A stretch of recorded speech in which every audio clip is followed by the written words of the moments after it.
Hello दोस्तों, study mode में आपका स्वागत है। बिहार पुलिस कांस्टेबल भर्ती 2020-21 ये संविधान और शासन का टेस्ट 2 है। इससे पहले टेस्ट 1 में मैं 100 क्वेश्चन करा चुका हूं, उसका लिंक नीचे दे दूंगा, वो भी देख लीजिएगा अभी तक नहीं देखे हैं तो।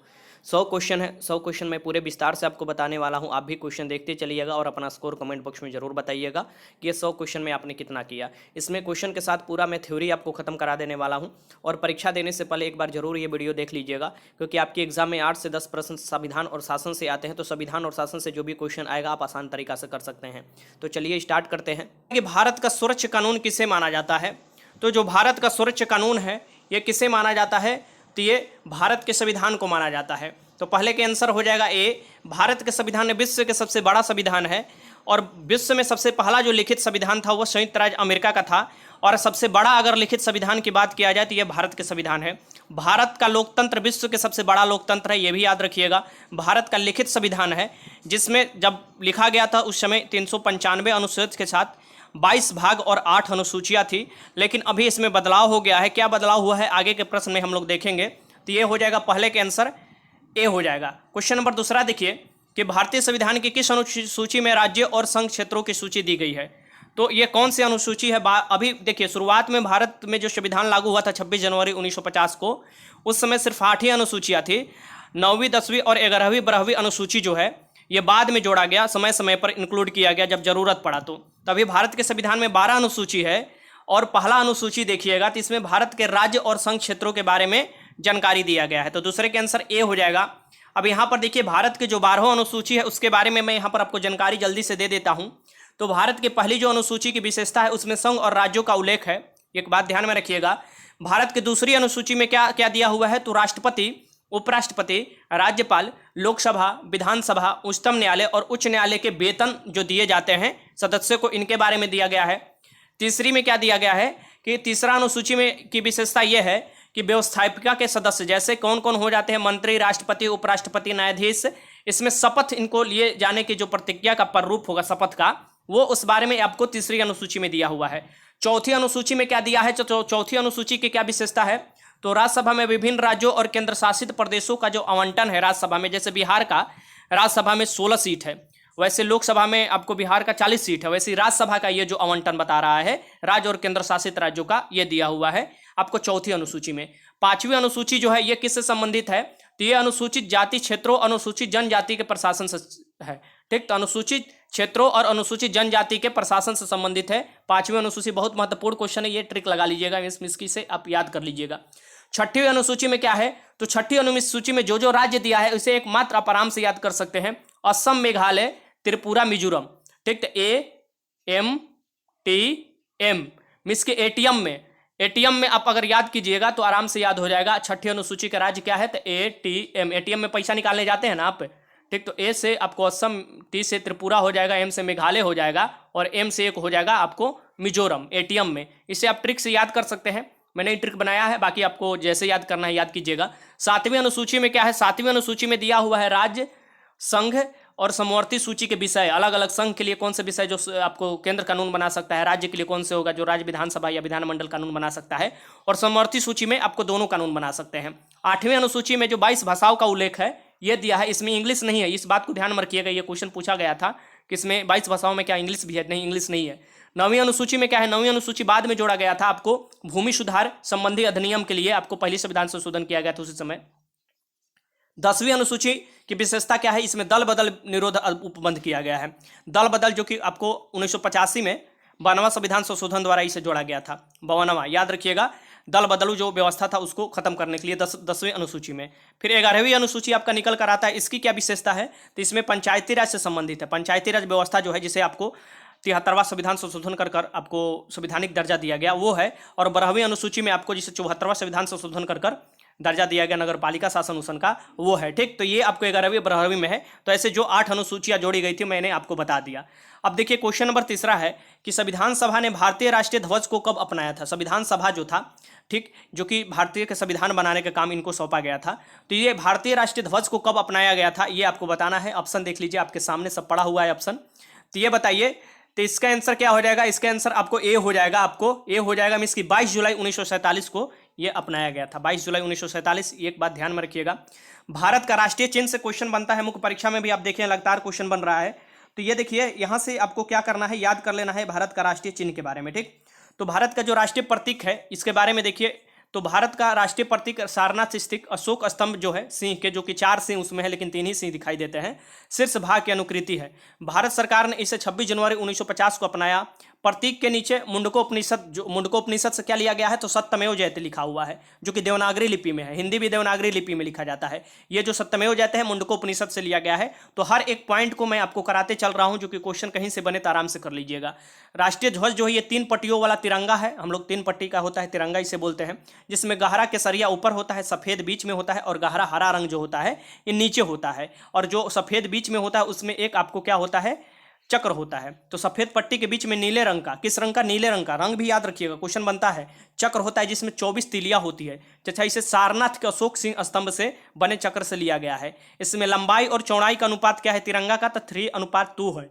ठीक, अगर यही पूछ देता है कि चौड़ाई और लंबाई का अनुपात, तो सीधे उल्टा कर दीजिएगा, 2:3 कर दीजिएगा। ठीक, तो क्वेश्चन कैसे भी घुमा कर दे सकता है। अब यहाँ पर देखिए कि भारतीय संविधान सभा ने राष्ट्र ध्वज को प्रारूप, जो राष्ट्र ध्वज का प्रारूप है 22 जुलाई 1947 को अपना लिया था, ये भी याद रखिएगा। प्रसिद्ध झंडा गीत जो हम लोग गाते हैं अभी भी आपको याद होना चाहिए, झंडा ऊंचा रहे हमारा, की रचना श्यामलाल प्रसाद गुप्त ने किया था, ये याद रखिएगा, श्यामलाल प्रसाद गुप्त। राष्ट्रगान के बारे में हम लोग देख लेते हैं। राष्ट्रगान जो है ये रविन्द्रनाथ टैगोर या रविन्द्रनाथ ठाकुर द्वारा मूल रूप से बांग्ला में रचित जन गण मन हिंदी के संस्करण के संविधान सभा ने 24 जनवरी 1950 को ये अपनाया था। तो भारत का राष्ट्रगान स्वीकार किया गया। इसका गायन का सदस्य 22 सेकंड का होता है, पूर्ण अवगत कीजिएगा। तो अगर जैसे संक्षिप्त में गाते हैं, जैसे आप देखिएगा कहीं बाहर जाते हैं प्रधानमंत्री या कोई, तो संक्षिप्त में बैंड बाजा के साथ ये सब होता है, तो 20 सेकंड लगता है। इसकी प्रथम और अंतिम पंक्ति गाई जाती है, जो कि आपको संक्षिप्त में जो होता है। यह सर्वप्रथम आपको जो गाया गया था ये 27 दिसंबर 1911 को गाया गया था कांग्रेस का कोलकाता अधिवेशन में। ये याद रखिएगा 1911 में ये गाया था सबसे पहले जो राष्ट्रगान है, कांग्रेस का कोलकाता अधिवेशन याद रखिएगा, वो अधिवेशन पक्का क्वेश्चन पूछता है। और इसकी जो अध्यक्षता उस समय किए थे पंडित विशन नारायण दत्त ने किया था। ठीक, में गाया गया था। इसमें रविन्द्रनाथ ठाकुर ने 1912 में इसे तत्वबोधनी भारत भाग्य विधाता शीर्षक से प्रकाशित किया था। 1912 में इनका तत्वबोधनी भाग्य विधाता शीर्षक से। ठीक, और 1919 में इसे क्या कहा जाता था, मॉर्निंग सॉन्ग ऑफ इंडिया। ठीक, मॉर्निंग सॉन्ग ऑफ इंडिया के नाम से अंग्रेजी में अनुवाद किया गया था, यह भी याद रखिएगा। राष्ट्रीय गीत के बारे में देख लेते हैं। तो बंकिम चंद्र चटर्जी के उपन्यास आनंद मठ में इन्हीं के द्वारा रचित वंदे मातरम राष्ट्रीय गीत के रूप में 24 जनवरी 1950 को स्वीकार किया गया। इसे सर्वप्रथम 1896, याद रखिएगा, ये सब याद रखिए, डेट जो दिया हुआ है। भारतीय राष्ट्रीय कांग्रेस के अधिवेशन, ये भी अधिवेशन का हुआ था, कलकत्ता वाला ही अधिवेशन हुआ था इसमें भी। ठीक, अध्यक्ष हुए थे इसमें रहमतुल्लाह सयानी। ठीक, में गाया गया था। इस गीत को गाने के समय 1 मिनट और 5 सेकंड का होता है। यह गीत 1 मिनट 5 सेकंड को किसी भी व्यक्ति को राष्ट्रगीत गाने के लिए बाध्य नहीं किया जा सकता है, वो अपने मन से राष्ट्रगीत गा सकता है। ठीक, ये भी याद रखिएगा। आगे देखते हैं। राष्ट्रीय कैलेंडर के बारे में दे देता है। तो ग्रेगोरियन कैलेंडर के साथ देश में, ये ग्रेगोरियन इंग्लिश है आपको, देश भर में के लिए शक संवत पर आधारित हमारा हिंदी जो कैलेंडर है भारत का, वो आधारित कौन से है, तो शक संवत पर आधारित है। पंचांग का सरकारी प्रयोग के लिए 22 मार्च 1957 को अपनाया गया। कौन से, तो 22 मार्च 1957 को, ये याद रखिएगा। इसका पहला महीना आपको क्या होता है, चैत्र होता है, ये याद रखिएगा। राष्ट्रीय पुष्प देख लिए। राष्ट्रीय पुष्प क्या होता है, तो भारत का राष्ट्रीय पुष्प जो है ये कमल है, जिसको हम लोग नेलेम्बो न्यूसिफेरा गार्डन, इसका वैज्ञानिक नाम है। नेलेम्बो न्यूसिफेरा गार्डन इसका जो है वैज्ञानिक नाम है, ये भी याद रखिएगा। राष्ट्रीय पक्षी क्या है, तो राष्ट्रीय पक्षी जो है ये मयूर है, जिसे हम लोग मोर बोलते हैं, मयूर। ठीक, इसका आपको राष्ट्रीय आपको पूछ देता है, वैज्ञानिक नाम पूछ देता है, तो पाओ क्रिस्टेटस है, ये इसका नाम है। राष्ट्रीय पशु जो है भारत का ये है आपको बाघ है, बाघ जो है। और बाघ के संरक्षण के लिए शुरुआत किया गया था 1973 में। ठीक, ये याद रखिएगा। तो राष्ट्रीय पशु बाघ है, पैंथेरा टिग्रिस लिनियास इसका नाम है, वैज्ञानिक नाम। राष्ट्रीय फल जो है ये हमारा आम है, जो कि मैंगिफेरा इंडिका इसका नाम है। ठीक, ये याद रखिएगा, मैंगिफेरा इंडिका, ये सब वैज्ञानिक नाम है, वैज्ञानिक नाम भी आपको याद करते चलना है। राष्ट्रीय वृक्ष जो है ये आपको बरगद है, जो कि फाइकस बोधोलोसिस इसका नाम है, बुंदालोसिस इसका नाम है, बुंदोलोसिस। भारत के राष्ट्रीय वृक्ष है बरगद याद रखिएगा, जो जाटा वाला नीचे की तरफ गिरा रहता है ना, वो बरगद के पेड़ में ही। राष्ट्रीय नदी जो है ये 4 नवंबर 2008 को गंगा को राष्ट्रीय नदी घोषित किया गया है, जो भारत की सबसे लंबी नदी है। ठीक, ये याद रखिएगा। राष्ट्रीय जलीय जीव में कौन सा हो जाएगा, तो आपको गंगा की डॉल्फिन, जो कि प्लाटोनिस्टा गैंगेटिक जोन में ज़्यादा पाया जाता है। ये 5 अक्टूबर 2009 को राष्ट्रीय जलीय जीव घोषित किया गया है। ठीक, ये याद रखिएगा। राष्ट्रीय विरासत पशु किसे कहा गया है, तो ये हाथी, आपको हिलिफांस इंडिका, जो भारत के राष्ट्रीय विरासत पशु है। तो ये सब आपको याद करते चलना है। देखिए आपको क्वेश्चन भी होगा इसमें मैं थ्योरी भी आपको करा रहा हूँ जो भी बन सकता है। तो आपको क्या करना है, अगर आपको फास्ट कर लेना है वीडियो, अगर लग रहा है स्लो तो, और अगर वीडियो फास्ट लग रहा है तो इसे स्लो वीडियो कर लीजिएगा, ठीक। तो वो आपके ऊपर है, आप कैसे इसे देखना चाहते हैं। भारत के संविधान के अनुसार तिरंगे की लंबाई और चौड़ाई का अनुपात, देखिए तिरंगे की लंबाई और चौड़ाई का अनुपात ये पूछा है तो 3:2 होता है, और यही अगर चौड़ाई लंबाई का पूछे तो 2:3 होगा। तो जो भी क्वेश्चन बनता है हम यहाँ से करा देते हैं। भारत के राष्ट्रगान के रचयिता कौन है, तो यही आपको रविन्द्रनाथ टैगोर। रविन्द्रनाथ टैगोर को ही सबसे पहले भारत में नोबेल पुरस्कार भी मिला था 1913 में, इनके गीतांजलि पुस्तक के लिए, ये भी याद रखिएगा। आगे देखते हैं, बंकिम चंद्र चटर्जी क्या है, राष्ट्रीय गीत के रचनाकार है, ठीक, ये याद रखिएगा। आगे चलते, भारत के संविधान में उल्लेखित आपातकालीन प्रावधान किस देश के संविधान से लिया गया है।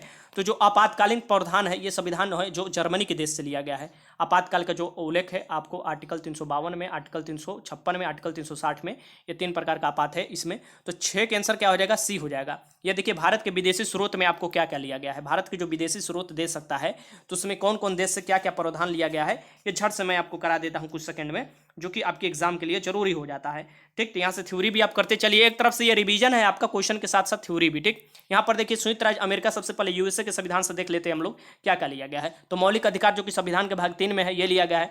न्यायिक पुनरावलोकन लिया गया है, ठीक। संविधान की सर्वोच्चता लिया गया है, ये याद रखिएगा। न्यायपालिका की स्वतंत्रता यहीं से लिया गया है अमेरिका के संविधान से। निर्वाचित राष्ट्रपति और उस पर महाभियोग कैसे लगाया जाए, ये जो प्रावधान है यहीं पर से लिया गया है आपको। अमेरिका के उपराष्ट्रपति और उच्चतम न्यायालय, यहाँ देखिए उपराष्ट्रपति का प्रावधान यहीं से लिया गया है। उच्चतम न्यायालय और उच्च न्यायालय के न्यायाधीशों को हटाने की जो विधि है ये भी यहीं से लिया गया है। और वित्तीय आपात के जो प्रावधान है जो कि आर्टिकल 360 में है, ये भी कहाँ से लिया गया है, यूएसए के संविधान से लिया गया है। अब हम बात करते हैं ब्रिटेन के संविधान से, ठीक। तो ब्रिटेन के संविधान से सबसे महत्वपूर्ण संसदात्मक शासन प्रणाली लिया गया है जो कि भारत की शासन प्रणाली है, ठीक। एकल नागरिकता यहाँ से लिया गया है, भारत में एकल नागरिकता है, ठीक। विधि निर्माण की प्रक्रिया, कैसे विधि निर्माण किया जाता है, पहले लोकसभा, राज्यसभा, फिर आपको राष्ट्रपति का साइन होता है, ये सब आपको यहीं से लिया गया है। अब हम बात करते हैं आयरलैंड के संविधान से। नीति निर्देशक सिद्धांत जो है जिसे हम लोग डीपीएसपी बोलते हैं, जो संविधान के भाग 4 में है, ये आयरलैंड के संविधान से लिया गया है। राष्ट्रपति के निर्वाचक मंडल की व्यवस्था, जो निर्वाचक मंडल कौन होते हैं राष्ट्रपति में, जैसे कि राज्य के विधानसभा के सदस्य होते हैं, लोकसभा के और राज्यसभा के निर्वाचित सदस्य भी होते हैं, ठीक, ये याद रखिएगा। और दिल्ली पांदुचेरी में भी विधानसभा है तो वहाँ के भी सदस्य भाग लेते हैं। ये आपको राष्ट्रपति की निर्वाचक मंडल व्यवस्था है जो कि आयरलैंड से लिया गया है। राष्ट्रपति द्वारा राज्यसभा में साहित्य, राष्ट्रपति द्वारा 12 लोगों को मनोनयन किया जाता है राष्ट्रसभा में, ये किसको, तो साहित्य के क्षेत्र में, कला, विज्ञान और समाज सेवा के क्षेत्र में। ये भी कहाँ से ये प्रावधान लिया गया है, आयरलैंड के संविधान से लिया गया है, ये भी याद रखिएगा। ऑस्ट्रेलिया के संविधान से, ऑस्ट्रेलिया के संविधान के प्रस्तावना की भाषा लिया गया है, जो प्रस्तावना में हमारा भाषा है वो जो है वो प्रस्तावना की भाषा ऑस्ट्रेलिया के संविधान से लिया गया है। समवर्ती सूची जो है आपको 3 सूचियां, संघ सूची, राज्य सूची, समवर्ती सूची, जो कि आपको यहाँ पर जो समवर्ती सूची का प्रावधान है ये ऑस्ट्रेलिया के संविधान से लिया गया है। केंद्र राज्य के बीच संबंध जो है ये भी, तथा शक्तियों के विभाजन जो है, केंद्र राज्य के बीच शक्तियों का जो विभाजन है, ठीक, 3 आपको विभाजन है ना, संघ पर संघ वाला विभाजन, राज्य वाला, समवर्ती पर इस 3 विभाजन है। संसदीय विशेषाधिकार जो मिलता है ये आपको ऑस्ट्रेलिया के संविधान से लिया गया है। 5वां में जर्मनी के संविधान के आपातकालीन के प्रवर्तन के दौरान राष्ट्रपति के मौलिक अधिकार संबंधी शक्तियां, ठीक। तो राष्ट्रपति को मौलिक अधिकार संबंधी जो शक्ति मिल जाती है आपातकाल के प्रवर्तन, ये जर्मनी। कनाडा के संविधान से क्या लिया गया है, तो संघात्मक विशेषता भी जो है, ये जो हमारा संघ वाला विशेषता जिसमें संघ मजबूती प्रदान किया गया है स्टेट के मुकाबले, ये कनाडा वाला ही मॉडल पर लिया गया है। और शिष्ट शक्तियां जो आपको, जैसे आपको संघ वाला इसकी संघ आपको जो सूची है, आपको राज्य सूची और समवर्ती सूची है, तीनों सूची के बावजूद भी कुछ जो आपको विषय बच जाते हैं वो अवशिष्ट शक्तियाँ कहलाते हैं, अवशिष्ट विषय कहलाते हैं, वो आपको संसद को दे दिया गया है। ये भी प्रावधान आपको कनाडा के संविधान से लिया गया है। केंद्र के पास ये है जो अवशिष्ट शक्तियाँ है, इसकी संसद। राज्यपाल की नियुक्ति के विषय की प्रक्रिया जो है, जो कि आपको ये भी लिया गया है कनाडा के संविधान से, जो राष्ट्रपति नियुक्ति करते हैं। संघ राज्य के बीच शक्तियों का विभाजन जो है ये भी लिया गया है। दक्षिण अफ्रीका के संविधान, दक्षिण अफ्रीका के संविधान से संविधान संशोधन की प्रक्रिया जो कि आर्टिकल 368 में है ये लिया गया है, ठीक। रूस के संविधान से मौलिक कर्तव्य लिया गया है, यह 42वें संविधान संशोधन 1976 में जोड़ा गया हमारे संविधान में, पहले नहीं था, ठीक। जो आपको संविधान के भाग 4A में आर्टिकल 51 के क में जोड़ा गया है मौलिक कर्तव्य, अभी 11 मौलिक कर्तव्य है। फिर आपको जब जापान के संविधान से क्या लिया गया है ये भी देख लेते हैं। जापान के संविधान से लिया विधि द्वारा स्थापित प्रक्रिया, विधि द्वारा जो स्थापित प्रक्रिया ये जापान के संविधान से लिया गया है। आप देखिएगा कि हमारे संविधान में अनेक देशों से कुछ कुछ प्रावधान लिए गए हैं जो अच्छे प्रावधान है, ठीक। और ये हमारे भारतीय संविधान की खूबी है। लेकिन सबसे ज़्यादा अगर भारतीय संविधान में कोई प्रावधान लिया गया है तो ये 1935 का अधिनियम से लिया गया है, ठीक। ये याद रखिएगा, लगभग 250 आर्टिकल ऐसे हैं जो कि 1935 के अधिनियम में आए थे और हूबहू या थोड़ा परिवर्तन कर उसे ले लिया गया है। अब हम बात करते हैं क्वेश्चन नंबर 7 की, भारत के संविधान दिवस कब मनाया जाता है। जो भारत में संविधान दिवस है ये कब मनाया जाता है ये आपको बताना है। तो भारत में जो संविधान दिवस है, जब सबसे पहले संविधान लागू हुआ था तो 26 नवंबर 1949 को लागू हुआ था। कुछ प्रावधान लागू हो गए थे, इसी के उपलक्ष्य में आपको संविधान दिवस मनाया जाता है। ऐसे सभी आपको प्रावधान 26 जनवरी 1950 को लागू हुए थे, जिस दिन हम लोग गणतंत्र दिवस मनाते हैं। तो 7 का आंसर सी हो जाएगा यहाँ पर। भारत का राष्ट्रीय गीत किसने लिखा था? राष्ट्रीय गीत के बारे में आ गया है यहाँ पर। भारत के राष्ट्रीय गीत जो लिखे थे बंकिम चंद्र चटर्जी ने लिखा था। 8 का आंसर क्या हो जाएगा? बी हो जाएगा। क्वेश्चन नंबर 9 कि भारत के देखिए भारतीय जो संविधान सभा है इसके पहले अस्थायी अध्यक्ष कौन थे? अस्थायी अध्यक्ष पूछ रहा है, इसे ध्यान से क्वेश्चन को लगाना है आपको। संविधान सभा के अस्थायी अध्यक्ष कौन थे? तो ये थे हमारे बिहार से ही थे। कौन? तो डॉक्टर सच्चिदानंद सिन्हा। संविधान सभा में ये सबसे बुजुर्ग थे, ठीक। तो इन्हें अस्थायी अध्यक्ष बनाया गया था। फिर इनके 2 दिन बाद ही राजेंद्र प्रसाद को अस्थायी अध्यक्ष बना दिया गया था, ठीक। ये याद रखिएगा। 9 के आंसर क्या हो जाएगा? डी हो जाएगा। अब यहाँ पर देखिए कुछ इसके बारे में मैं आपको बता देता हूँ, संविधान सभा के बारे में। 1924 में किसके द्वारा ब्रिटिश सरकार से यह मांग की गई कि भारतीय संविधान के निर्माण के लिए संविधान सभा का गठन किया जाएगा? यह मोतीलाल नेहरू द्वारा मांग किया गया था 1924 में, ठीक। कि भारतीय संविधान का जो निर्माण होगा उसके लिए संविधान सभा द्वारा गठित किया जाएगा और संविधान सभा के जो भी सदस्य होंगे भारतीय होंगे। कांग्रेस ने किस वर्ष किसी प्रकार के बाह्य हस्तक्षेप के बिना भारतीय जनता द्वारा संविधान सभा के निर्माण के मांग को लेकर प्रस्ताव पारित किया था? तो ये 1936 में पारित किया गया था, ठीक। किसी बार बड़ा हस्तक्षेप ना हो और भारतीय द्वारा जनता द्वारा संविधान सभा का गठन हो और वही संविधान निर्माण करेगा। 1938 में किस व्यक्ति ने वयस्क मताधिकार के आधार पर संविधान सभा का गठन की मांग किया था कि वयस्क मताधिकार पर संविधान सभा का गठन होगा? 1938 में ये हमारे प्रथम प्रधानमंत्री जवाहरलाल नेहरू थे। वो 1938 में सबसे पहले बार ये कहे थे वयस्क मताधिकार पर संविधान सभा का गठन होगा। कैबिनेट मिशन यहाँ पर देखिए, कैबिनेट मिशन के अंतर्गत संविधान निर्माती परिषद में प्रत्येक प्रांत के आवंटित सदस्यों की संख्या निर्धारित करने के लिए एक प्रतिनिधि कितनी संख्या के अनुपात में होगा? कि संविधान सभा में जो एक प्रतिनिधि भेजे जाएंगे वो कितनी संख्या पर भेजे गए थे? तो ये 10 लाख पर भेजे गए थे। ये याद रखिएगा, 10 लाख पर। पहला यहाँ पर देखिए अगर क्वेश्चन बन जाता है अगर संविधान सभा से, तो ऐसे बनता है भारतीय संविधान में किस प्रांत के प्रतिनिधि सबसे ज्यादा थे? तो संयुक्त प्रांत के सबसे ज्यादा थे। संयुक्त प्रांत यही यूपी वाला क्षेत्र जो आ जाता था। अब दूसरा देखिए कि संविधान की सभा में किस देश के रियासत के प्रतिनिधि ने भाग नहीं लिया था? तो हैदराबाद के नहीं लिया था भाग प्रतिनिधि ने, ठीक। तीसरा है कि भीमराव अंबेडकर को संविधान सभा में निर्वाचन हुआ था। कहां से सबसे पहले निर्वाचन हुआ था? ये जो संविधान सभा में निर्वाचन हुआ था ये हुआ था पश्चिम बंगाल से, ये याद रखिएगा। भारतीय संविधान के किसने बनाया? भारतीय संविधान को किसने बनाया था? तो संविधान सभा ने बनाया था। संविधान सभा के लिए चुनाव कब संपन्न हुए थे? तो 1946 में संपन्न हुए थे। भारतीय संविधान सभा की स्थापना कब हुई थी? तो यह हुई थी 9 दिसंबर 1946 और इसी दिन अस्थायी तौर पर सच्चिदानंद सिन्हा को आपको अध्यक्षता किए थे, सच्चिदानंद सिन्हा जी, ठीक। संविधान सभा के प्रथम अधिवेशन कब हुआ था? कहां हुआ था? यह पूछ रहा है। दिल्ली में हुआ था। कहां हुआ था? दिल्ली में हुआ था। संविधान सभा के उद्घाटन अधिवेशन की अध्यक्षता किसने किया था? तो यही आपको सच्चिदानंद सिन्हा ने किया था, ठीक है। याद रखिएगा। संविधान सभा का पहला सत्र शुरू हुआ वहीं आपको 9 दिसंबर 1946। संविधान सभा के अस्थायी अध्यक्ष कौन थे? तो सच्चिदानंद सिन्हा थे, ठीक। यहाँ पर संविधान सभा के अस्थायी अध्यक्ष कौन थे ये पूछ रहा है, तो ये डॉक्टर राजेंद्र प्रसाद थे। 11 दिसंबर 1946 को किसे संविधान सभा के अस्थायी अध्यक्ष चुना गया था? डॉक्टर राजेंद्र प्रसाद को अस्थायी अध्यक्ष चुना गया था। आपको 9 दिसंबर 1946 को देखिएगा अस्थायी तौर पर सच्चिदानंद सिन्हा, उसके 2 दिन बाद ही 11 दिसंबर 1946 को डॉक्टर राजेंद्र प्रसाद को अस्थायी तौर पर चुन लिया गया था। ये हमारे भारत के प्रथम राष्ट्रपति भी बने थे। संविधान सभा के संवैधानिक सलाहकार किसे नियुक्त किया गया? BN राव को, ठीक। बेनेगल राव को आपको किया गया था, ठीक। ये सलाहकार थे। भारतीय संविधान सभा के प्रारूप जो समिति थी इसके अध्यक्ष जो थे, ड्राफ्टिंग कमेटी के अध्यक्ष जो थे, ये आपको भीमराव अंबेडकर थे। इसके 7 सदस्य थे, ये याद रखिएगा। 15 क्वेश्चन यहाँ पर देखिए। संविधान सभा के प्रारूप मसौदा समिति में सदस्यों की संख्या कितना था? तो यहाँ पर 7 था। तो ये सब याद रखिएगा। संविधान सभा में उद्देश्य प्रस्ताव किसने प्रस्तुत किया था? तो संविधान सभा ने उद्देश्य प्रस्ताव जवाहरलाल नेहरू ने प्रस्तुत किया था। भारतीय संविधान सभा के संघीय शक्ति समिति के अध्यक्ष कौन थे? तो भारतीय संविधान सभा के संघीय समिति के अध्यक्ष जो थे ये पंडित जवाहरलाल नेहरू थे। संविधान सभा में झंडा समिति के अध्यक्ष कौन थे? तो JB कृपलानी थे, झंडा समिति के सदस्य थे, याद रखिएगा। संविधान सभा द्वारा अंतिम रूप से पारित संविधान में कुल कितने अनुच्छेद और अनुसूचियां है? जो अंतिम रूप से पारित हुआ था 26 जनवरी 1950 को, उसमें 395 अनुच्छेद, 8 अनुसूचियां और 22 भाग थे, ये याद रखिएगा। संपूर्ण संविधान के निर्माण में कितना समय लगा था? तो 2 वर्ष 11 महीने 18 दिन बोला जाता है, ऐसे एग्जैक्ट इतना ही समय नहीं लगा था, ठीक। भारतीय के संविधान सभा के प्रारूप तैयार करने वाले संविधान सभा के सदस्यों को किससे चुना गया था? तो विभिन्न प्रांतों के विधानसभा द्वारा चुना गया था, ठीक। ये याद रखिएगा, विभिन्न प्रांतों के विधानसभा द्वारा। भारत के संविधान सभा का निर्माता किसे माना जाता है? तो भीमराव अंबेडकर को माना जाता है। भारत के संविधान का निर्माता, माफ कीजिएगा, संविधान सभा नहीं, संविधान के निर्माता, ठीक।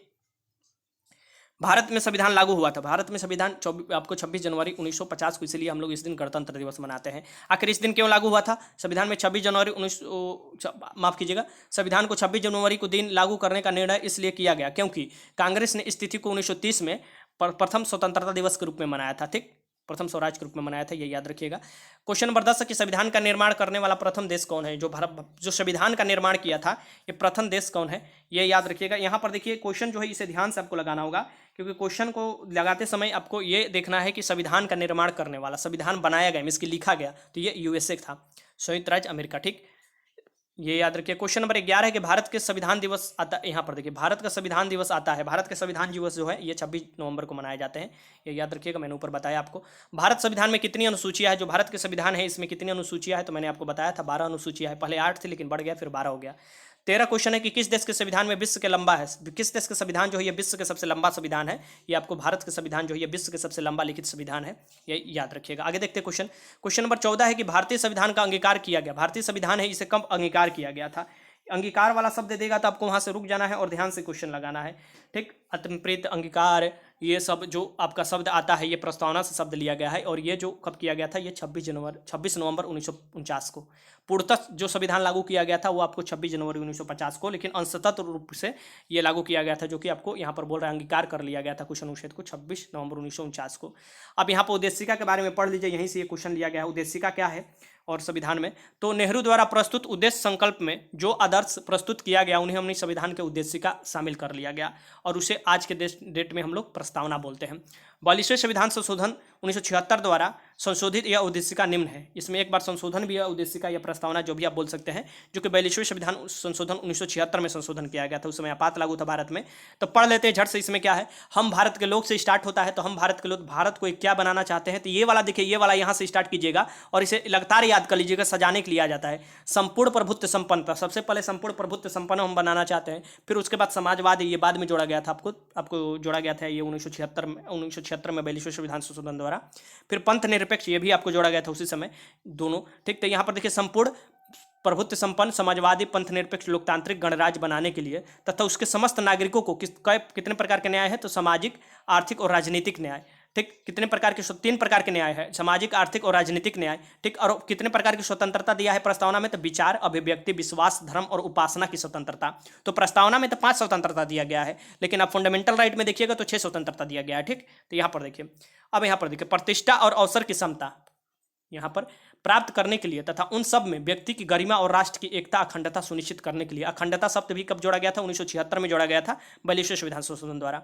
बंधुता बढ़ाने के लिए दृढ़ संकल्प होकर संविधान सभा में आज तारीख कितना, आज तारीख उस दिन, मतलब जिस दिन ये लागू ये हुआ था, 26 नवंबर 1949, मिति मार्ग शुल्क सप्तमी 2006 विक्रमी, ये याद रखिएगा, संवत जो था 2006 विक्रमी को एदत द्वारा संविधान को अंगीकृत, अधिनियमित, अंतप्रीत, तो ये तीनों में अगर कोई भी शब्द दे कि कब अधिनियमित किया गया था, कब अंतप्रीत किया गया था, कब अंगीकृत किया गया था, तो ये तीनों में यही आपको डेट लिखना होगा, 26 नवंबर 1949, ठीक।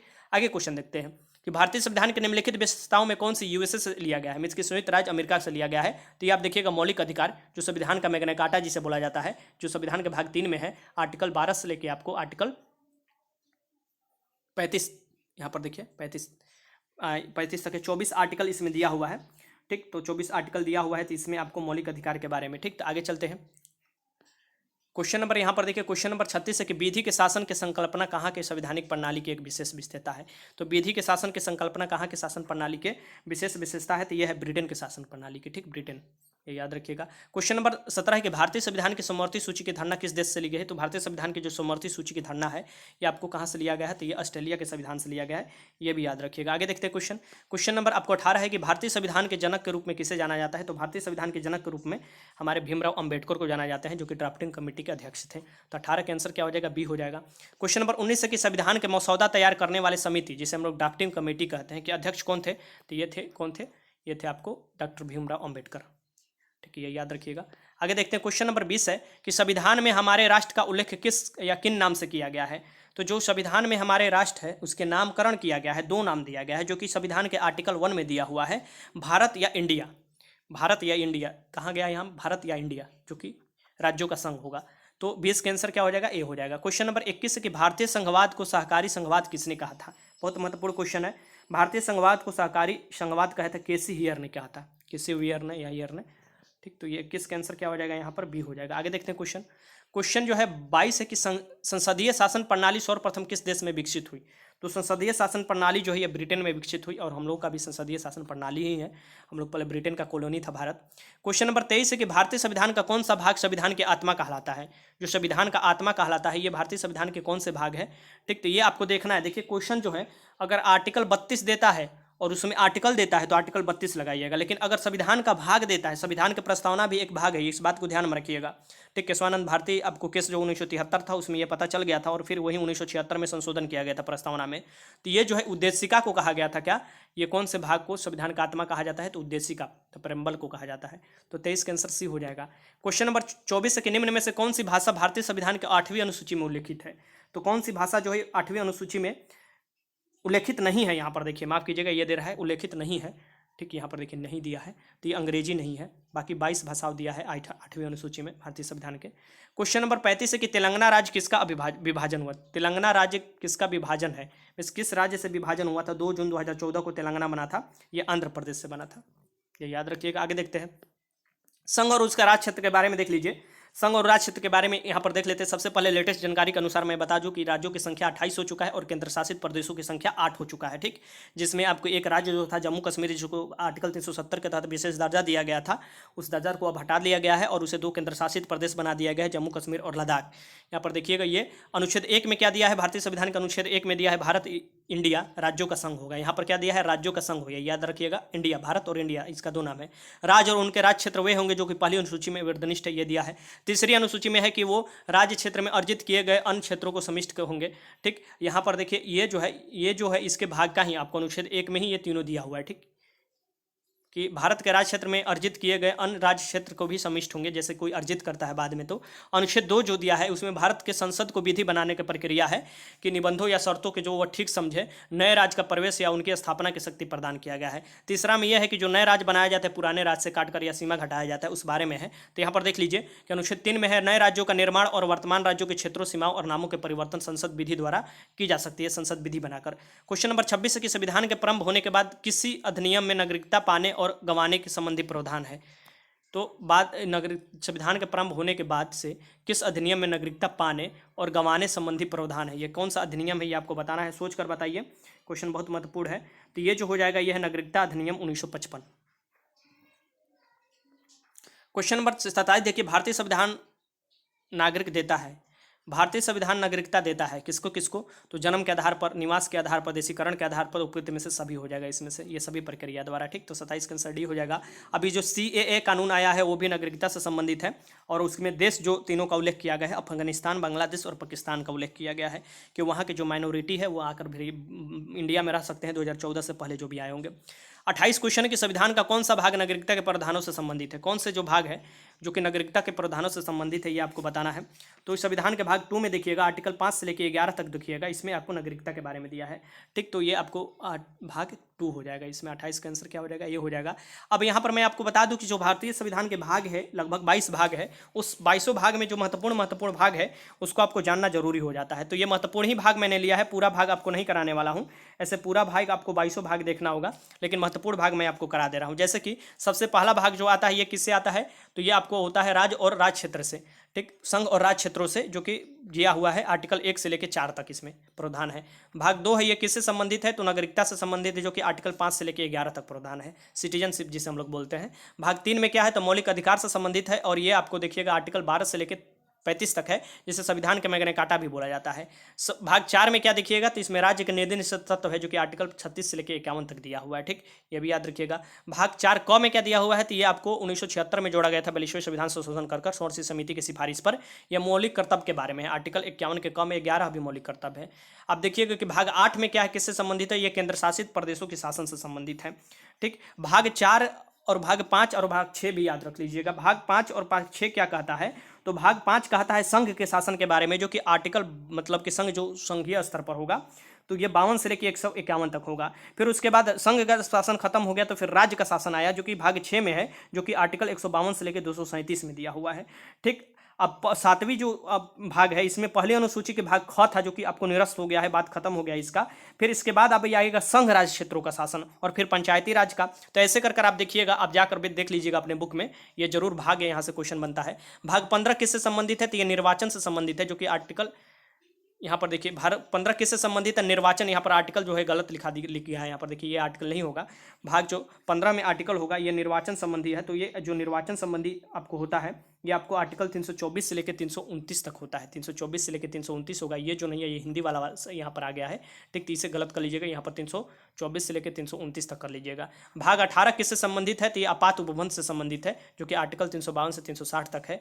भाग 20 किससे संबंधित है? तो भाग 20 संबंधित है आपको संविधान संशोधन से, जो कि आर्टिकल 368 से संबंधित है। अब ये याद रखिएगा कि आप आर्टिकल 370 के बारे में अगर दें तो ये किससे संबंधित हो जाता है? तो ये भाग 21 से संबंधित हो जाता है, जो कि अस्थायी संक्रमणकालीन और विशेष उपबंध किए गए थे, जिसमें आर्टिकल 370 और 371 के तहत विशेष राज्य का दर्जा दिया गया है, वो भाग 21 के तहत दिया गया है। तो हो सकता है कि हटाया गया है 370, तो क्वेश्चन यहाँ से बन सकता है। बाकी देखिए क्वेश्चन नंबर 29 देखते हैं। क्वेश्चन नंबर 29 क्या है कि भारत में नागरिक संबंधी विधान बनाने का अधिकार किसे है? तो भारत में नागरिकता या नागरिक संबंधी, यहाँ पर देखिए नागरिकता है, ये संसद को दिया गया है, विधान बना सकता है कानून, ठीक। तो 29 के आंसर क्या हो जाएगा? ए हो जाएगा। क्वेश्चन नंबर 30 है कि किस देश में दोहरी नागरिकता का सिद्धांत मीन्स की डुअल सिटीजनशिप का पॉलिसी स्वीकार किया गया है? यहाँ पर दोहरी नागरिकता होता है। इसमें क्या होता है कि आपको तो देश का तो नागरिक हो गए होंगे, जिस राज्य में नागरिक रहते हैं उसका भी नागरिकता लेना पड़ता है। तो ये है आपको भारत, इसकी यहाँ पर डी में, भारत में नहीं है, भारत में सिंगल सिटीजनशिप है। संयुक्त राज्य अमेरिका में है, आप देखिएगा संयुक्त राज्य अमेरिका में है, ठीक। फेडरल वहाँ पर गवर्नमेंट है। तो 29 का आंसर क्या हो जाएगा? डी हो जाएगा। यहाँ पर देखिए क्वेश्चन नंबर 30 है कि संविधान के अनुच्छेद 21A में निम्नलिखित में किस अधिनियम का उल्लेख किया गया है? तो संविधान के अनुच्छेद 21A यहाँ पर देखिए ध्यान से देखिएगा, इसमें किस अधिनियम का उल्लेख किया गया है? तो 21A बाद में जोड़ा गया था, और ये जोड़ा गया था शिक्षा के अधिकार से संबंधित, शिक्षा के अधिकार से संबंधित जोड़ा गया था, ठीक। तो अब हम ये फंडामेंटल राइट में आपको मिलेगा, तो फंडामेंटल राइट के बारे में भी आप देख लेते हैं। तो यहाँ पर देखिए फंडामेंटल राइट के बारे में सबसे पहले आप जान जाइए मौलिक अधिकार के बारे में कि आर्टिकल 12 से लेकर आर्टिकल 35 तक प्रावधान है भारतीय संविधान के भाग 3 में दिया है, जिसे भारतीय संविधान को मैग्ना कार्टा बोला जाता है। यह संयुक्त राज्य अमेरिका के संविधान से लिया गया है, ठीक। यहाँ पर पहले 7 मौलिक अधिकार थे, अब 6 मौलिक अधिकार है। अब चलिए हम जानकारी आपको दे देते हैं, ठीक। पहले आता है समानता का अधिकार, ये किन अनुच्छेदों में वर्णित है? तो अनुच्छेद 14 से लेकर 18 तक है। तो समानता या असमानता का अधिकार यहाँ से देखिए अनुच्छेद 14 क्या कहता है? तो ये कहता है विधि के समक्ष समता बताता है। मिसकी इसका अर्थ क्या होता है कि राज्य के सभी व्यक्ति एक समान कानून बनाएगा, मिसकी राज्य के सभी व्यक्ति के लिए जो भी कानून बनेगा एक समान बनेगा और उन पर एक समान लागू भी होगा। ये आपको क्या आता है? विधि के समक्ष समता, मिसकी विधि कानून के समक्ष। अनुच्छेद 15 जो है धर्म, नस्ल, जाति, लिंग और जन्म के स्थान के आधार पर भेदभाव को निषेध किया गया है, ठीक। लेकिन कुछ प्रावधान किए गए हैं, जैसे कि आपको सामाजिक तौर पर पिछड़े लोगों के लिए आपको आरक्षण की व्यवस्था। तो यहाँ पर देखिए राज्य के द्वारा धर्म, मूलवंश, जाति, लिंग और जन्म के स्थान पर आदि के आधार पर नागरिकों के प्रति जीवन के किसी भी क्षेत्र में भेदभाव नहीं किया जाएगा, ठीक। लेकिन कुछ विशेष प्रावधान बनाकर आपको छूट दिया जाएगा, जैसे कि अब EWS के लिए 10% छूट लाया गया है इकोनॉमिकल वीकर सेक्शन के लिए, जो कि आर्टिकल 15 के 6 में आपको संशोधन किया गया है और आर्टिकल 16 के 6 में संशोधन किया गया है। तो 2 आर्टिकल संशोधन किए गए हैं, ठीक। अब यहाँ पर देखिए अनुच्छेद यहाँ पर देखिए 16 में है लोक नियोजन के विषय में अवसर की क्षमता। लोक नियोजन मीन्स की कोई भी जॉब पाने के सरकारी के उसमें नियोजन की क्षमता में कि राज्य के अधीन किसी भी पद पर नियोजन या नियुक्ति के संबंधित विषयों में सभी नागरिकों के लिए अवसर की समानता होगी। अपवाद में क्या है? अनुसूचित जाति, अनुसूचित जनजाति और पिछड़े वर्ग के लिए कुछ प्रावधान सरकार कर सकता है, और इसमें अब आपको EWS वाला भी सेक्शन आ गया है। अनुच्छेद 17 क्या है कि अपरिचितता का अंत है, जिसे हम लोग छुआछूत बोलते हैं, बहुत ही पुराना ये था, ठीक। तो ये छुआछूत का अंत के बारे में जो दिया है, उन्मूलन के बारे में, जो कि दंडनीय अपराध होगा छुआछूत, ये आर्टिकल 17 में दिया है। फिर आर्टिकल आपको 18 जो है, जो कि समानता या समता के अधिकार का लास्ट आर्टिकल है, आर्टिकल आधार 18। इसमें क्या है कि यहाँ पर जो देखिएगा कि सेना या विधि संबंधी, यहाँ पर देखिए सेना या विधि संबंधी सम्मान के सिवाय अन्य कोई भी उपाधि राज्य द्वारा प्रदान नहीं की जाएगी। जैसे पहले राज्य द्वारा दिया जाता था ना, महाधिराज, राजा, राजपुत्र, ये सब अब सब खत्म कर दिया है उपाधि। भारत के कोई भी नागरिक किसी अन्य देश के बिना मिसकी भारत के कोई भी देश नागरिक जो है किसी अन्य देश के अगर कोई पुरस्कार आपको लेना चाहते हैं तो वो राष्ट्रपति की सहमति लेगा या आज्ञा पत्र लेगा, तभी वो स्वीकार कर सकता है। अगर राष्ट्रपति बोलेंगे नहीं तो नहीं ले सकता है, ठीक। भारत सरकार द्वारा भारत में भारत रत्न, पद्म विभूषण, पद्म भूषण, पद्मश्री, सेना द्वारा परमवीर चक्र, महावीर चक्र, वीर चक्र आदि पुरस्कार जो दिए जाते हैं, आर्टिकल 18 के तहत ही दिए जाते हैं। माफ कीजिएगा, आर्टिकल 18 के तहत ही दिए जाते हैं जो भी ये पुरस्कार दिए जाते हैं। अब यहाँ पर देखिए क्वेश्चन के रूप में मैं यहाँ पर ले लिया हूँ कि स्वतंत्रता का अधिकार किन अनुच्छेदों में दिया गया है। तो स्वतंत्रता का अधिकार जो है ये अनुच्छेद 19 से लेकर 22 तक में दिया है। अब 19 में क्या दिया है? 19 में जो दिया है, मूल संविधान में 7 तरह की स्वतंत्रता का उल्लेख था। यहाँ पर देखिए अब सिर्फ 6 है। जो है कि अनुच्छेद आपको जो है 19 के फ जो है ये आपको संपत्ति का जो अधिकार था ये 44वें संविधान संशोधन द्वारा 1978 द्वारा हटाकर आर्टिकल 300 ए में डाल दिया गया है और इसे अब लीगल राइट बना दिया गया है। ठीक, अब यहाँ पर देखिए इसके पास जो 19 के आपको 19 में 6 प्रकार की स्वतंत्रता भी है वो क्या है, तो 19 के पहला में है बोलने की स्वतंत्रता और इसी में प्रेस की स्वतंत्रता ही निहित है। बोलने की स्वतंत्रता में प्रेस की स्वतंत्रता आता है। अनुच्छेद आपको बी में है 19 के शांतिपूर्ण बिना हथियार के एकत्रित होने और सभा करने की स्वतंत्रता है। ठीक, ये याद रखिएगा। अनुच्छेद 19 के सी में संघ बनाने की स्वतंत्रता है और अनुच्छेद 19 के डी में आपको देश के किसी भी क्षेत्र में आगमन करने की स्वतंत्रता है। ठीक, ये याद रखिएगा। और यहाँ पर देखिए अनुच्छेद 19 के ई में जो दिया है देश के किसी भी क्षेत्र में निवास करने और बसने की स्वतंत्रता है। और 19 जी एफ हटा दिया गया था संपत्ति के अधिकार को, तो अब 19 जी है जो कोई भी व्यापार या जीविका चलाने की स्वतंत्रता जो है, ये 6 जो स्वतंत्रता है ये आर्टिकल 19 में दिया हुआ है। और यहाँ पर आप देख सकते हैं कि प्रेस की आज़ादी का वर्णन अनुच्छेद आपको 19 के ए में है। ठीक, ये भी याद रखिएगा। अनुच्छेद 20 में क्या दिया है, अनुच्छेद 20 देखिए अपराधों के लिए दोषसिद्ध के संबंध में संरक्षण, अपराधों के लिए दोषसिद्ध के संबंध में संरक्षण है।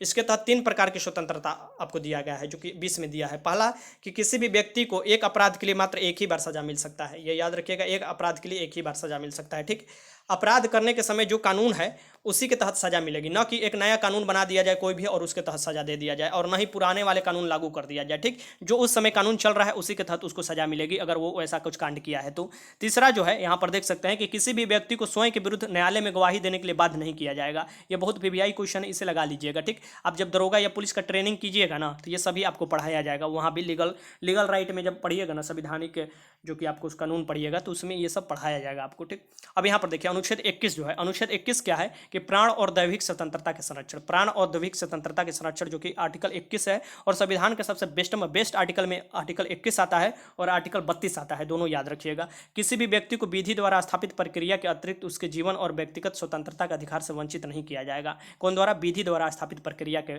बगैर कोई भी उससे आपको व्यक्तिगत स्वतंत्रता का अधिकार नहीं छीना जाएगा। ठीक, अब यहाँ पर ये जो मैंने बताया था कि अनुच्छेद 21 का एक जोड़ा गया है जो कि 6 से 14 वर्ष की आयु के समस्त बच्चों को आपको फ्री में आपको अच्छे ढंग से आपको क्या एजुकेशन प्रोवाइड कराने के लिए ये राज्य का कर्तव्य होगा। ठीक, निःशुल्क और अनिवार्य शिक्षा उपलब्ध कराएगा। ये 86 अमेंडमेंट 2002 द्वारा जोड़ा गया था। ठीक, मिसकी 6वां आपको संशोधन 2002। आपको आर्टिकल 22 क्या कहता है, तो कुछ दशाओं में गिरफ्तारी और निरोध का संरक्षण है, कुछ दशाओं में गिरफ्तारी और निरोध का संरक्षण है। अगर किसी भी व्यक्ति को मनमाने ढंग से हिरासत में ले लिया गया हो तो उसे 3 प्रकार की स्वतंत्रता प्रदान की गई है।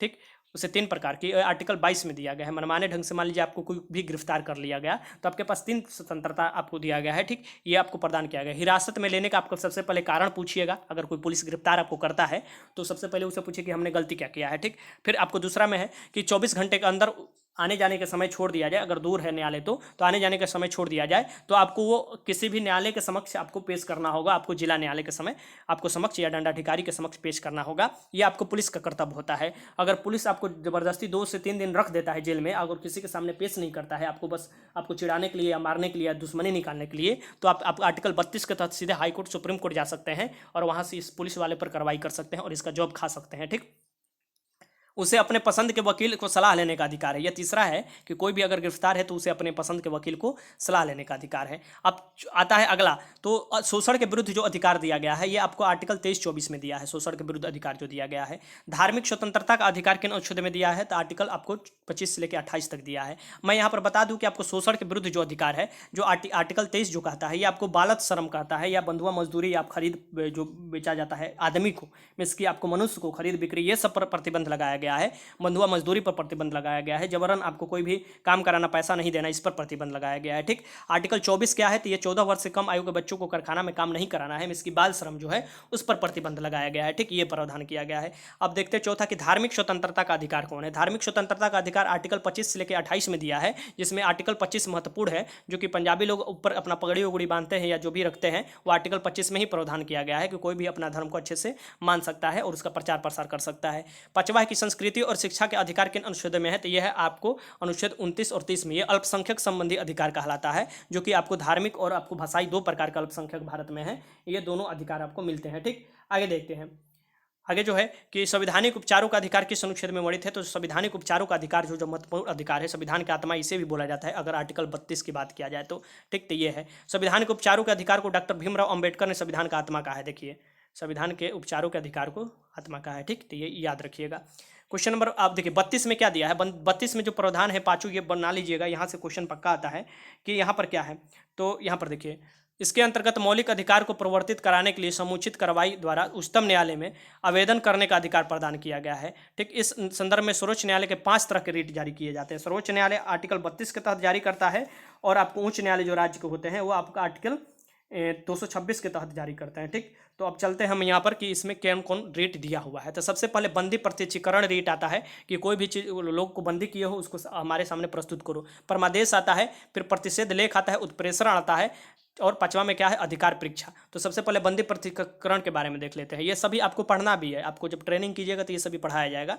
तो बंदी प्रत्यक्षीकरण में क्या होता है, यहाँ पर देखिए इसमें होता है कि यह उस व्यक्ति की प्रार्थना पर जारी किया जाता है जो यह समझता है कि उसे अवैध रूप से बंदी बनाया गया है। इसके द्वारा न्यायालय बंदी करने वाले को अधिकारी को आदेश देता है कि वह बंदी बनाए गए आदमी को निश्चित स्थान और निश्चित समय के अंदर उपस्थित करे, जिससे न्यायालय में बंदी बनाए जाने के कारण को विचार किया जाएगा कि आखिर उसे बंदी बनाया गया है। परमादेश क्या होता है, परमादेश लेख उस समय जारी किया जाता है जब कोई पदाधिकारी अपने सार्वजनिक कर्तव्यों का निर्वाह नहीं करता है।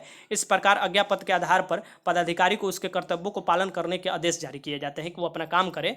ठीक, ये परमादेश में इसके हम आदेश देते हैं कि जिस काम के लिए तुम हो वो काम करो। ठीक, फिर आता है तीसरा कि प्रतिषेध लेख। प्रतिषेध लेख में क्या होता है कि आज्ञापत्र सर्वोच्च न्यायालय द्वारा निम्न न्यायालयों को और अर्ध न्यायिक न्यायाधीशों को जारी किया जाता है। कौन, तो प्रतिषेध लेख। ठीक, ये आपको सर्वोच्च न्यायालय जारी करता है, निम्न न्यायालय को आदेश दिया जाता है कि इस मामले में अपने यहाँ कार्रवाई ना करे क्योंकि यह मामला उनके अधिकार क्षेत्र से बाहर आता है। उत्प्रेषण, उत्प्रेषण में क्या होता है, तो इसके द्वारा अधीनस्थ न्यायालयों को यह निर्देश दिया जाता है कि वे अपने पास निलंबित मुकदमे को न्याय निर्णय के लिए उसे वरिष्ठ न्यायालय में भेजे। मीन्स कि वो अपने नहीं ये करे, वो ऊपर वाले न्यायालय में भेज दे जो अभी उसके यहाँ पड़ा हुआ है केस। पांचवा है अधिकार परीक्षा या लेख। इसमें क्या है, जब कोई व्यक्ति ऐसे पदाधिकारी के रूप में कार्य करने लगता है जिसके रूप में कार्य करने के उसे वैधानिक रूप से अधिकार नहीं है। मान लीजिए कि आपको क्या है, आपको कांस्टेबल बनाया गया है और आप चल दिए हैं डीएसपी का काम करने, तो आपको तो डीएसपी का काम करने का अधिकार नहीं है, आप तो कांस्टेबल है। या मान लीजिए आप कांस्टेबल भी नहीं है, समान आदमी है और आप डीएसपी का काम कर रहे हैं, तो ये तो अधिकार नहीं है। तो यही अधिकार परीक्षा लेख होता है, किस अधिकार के तहत तुम काम कर रहे हो। ठीक, ये अधिकार नहीं है, तो न्यायालय अधिकार परीक्षा आदेश द्वारा उस व्यक्ति से पूछता है कि वह किस अधिकार से काम कर रहा है, और कब तक इस बात को संतोषजनक उत्तर नहीं देता है वह कार्य नहीं कर सकता है। ठीक, ये बात ध्यान में रखिएगा। अब क्वेश्चन नंबर 31 है कि कौन सा महत्वपूर्ण मानव अधिकार भारत के संविधान के अनुच्छेद 21 द्वारा सुरक्षित है। संविधान के 21 द्वारा अनुच्छेद में सुरक्षित है कौन से महत्वपूर्ण अधिकार है, तो ये जो है ये जीवन और की स्वतंत्रता है। जीवन की स्वतंत्रता का अधिकार है। 31 का आंसर डी है। क्वेश्चन नंबर 32 है कि मूल अधिकार भारतीय संविधान के किस में, यहाँ पर देखिए मूल अधिकार किस में दिया है, तो भारतीय संविधान के भाग 3 में दिया हुआ है। क्वेश्चन नंबर 33 है कि कौन से मौलिक अधिकार अब मौलिक अधिकारों की सूची से हटा दिया गया है। तो कौन से मौलिक अधिकार को हटा दिया गया है, तो संपत्ति के अधिकार को हटा दिया गया है और इसे आर्टिकल 300A में डाल दिया गया है। आर्टिकल 19 और आर्टिकल 21 में यह प्रावधान था, ये याद रखिएगा, इसका संपत्ति का अधिकार था। अब 6 ही मौलिक अधिकार है। भारतीय संविधान का कौन सा अनुच्छेद छुआछूत के उन्मूलन से संबंधित है। इसके छुआछूत के उन्मूलन से संबंधित कौन सा अनुच्छेद है, तो अनुच्छेद 17 छुआछूत के उन्मूलन से है। क्वेश्चन नंबर 35 है कि संविधान प्रारूप समिति के अध्यक्ष डॉक्टर अंबेडकर ने किस अनुच्छेद को संविधान का हृदय का आत्मा कहा है। किस अनुच्छेद, देखिए अगर किस अनुच्छेद को बोले तो आप सीधे लगाइएगा अनुच्छेद 32 से। अगर किस आपको भाग का बोले, किस भाग को भारतीय संविधान का आत्मा बोला जाता है, तो उस समय प्रस्तावना को लगाइएगा। ठीक, तो दोनों में कंफ्यूजन नहीं होना चाहिए। 35 का आंसर सी हो जाएगा। क्वेश्चन नंबर 36 है कि संविधान के भाग 4A यहाँ पर देखिए 4A जो कि अनुच्छेद 51A भारत में प्रत्येक नागरिकों के मूलभूत कर्तव्यों को सूचीबद्ध करता है। 86 जो अमेंडमेंट किया गया है इसके 6वें संविधान संशोधन अधिनियम 2002 के बाद कितने मौलिक कर्तव्य सूचीबद्ध हैं, तो अभी कितने मौलिक कर्तव्य है, तो अभी 11 मौलिक कर्तव्य है जो कि 86 अमेंडमेंट 2002 के द्वारा एक जोड़ा गया था, जो कि आपको निःशुल्क शिक्षा के बारे में जोड़ा गया था कि आपको कर्तव्य होगा गार्जियन का गया स्कूल भेजे वो अपने।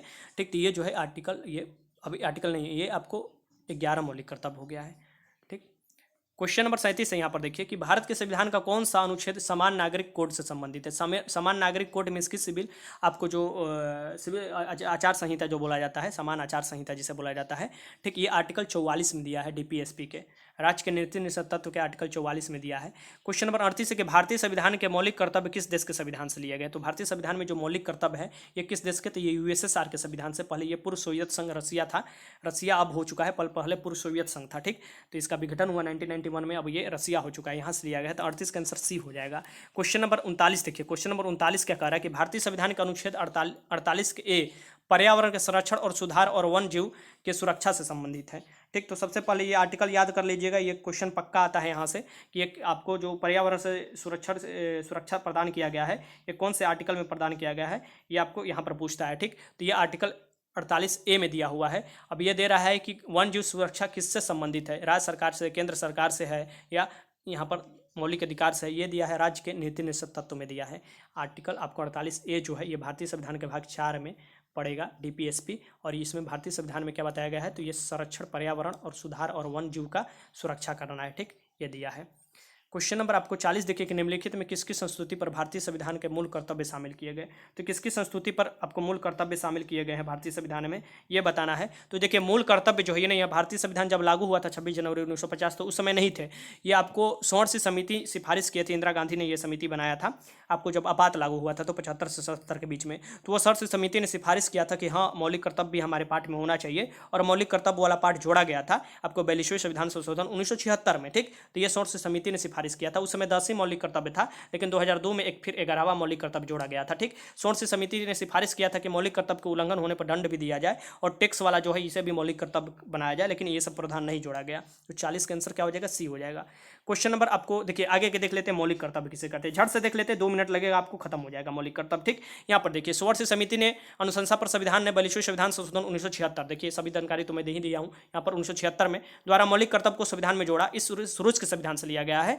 पहले वो 1976 में आपको USSR था, फिर 1991 में रूस हो गया। तो ऑप्शन में आप तो रूस देगा या USSR देगा, दोनों में से एक ही देगा। ठीक, इसे भाग 4 क में रखा गया है, भाग 4 क या भाग 4A बोल सकते हैं, जो कि आर्टिकल 51 के क है, जो कि आपको आर्टिकल 51 के ए भी बोल सकते हैं अगर इंग्लिश में यहाँ पर लिखते हैं तो।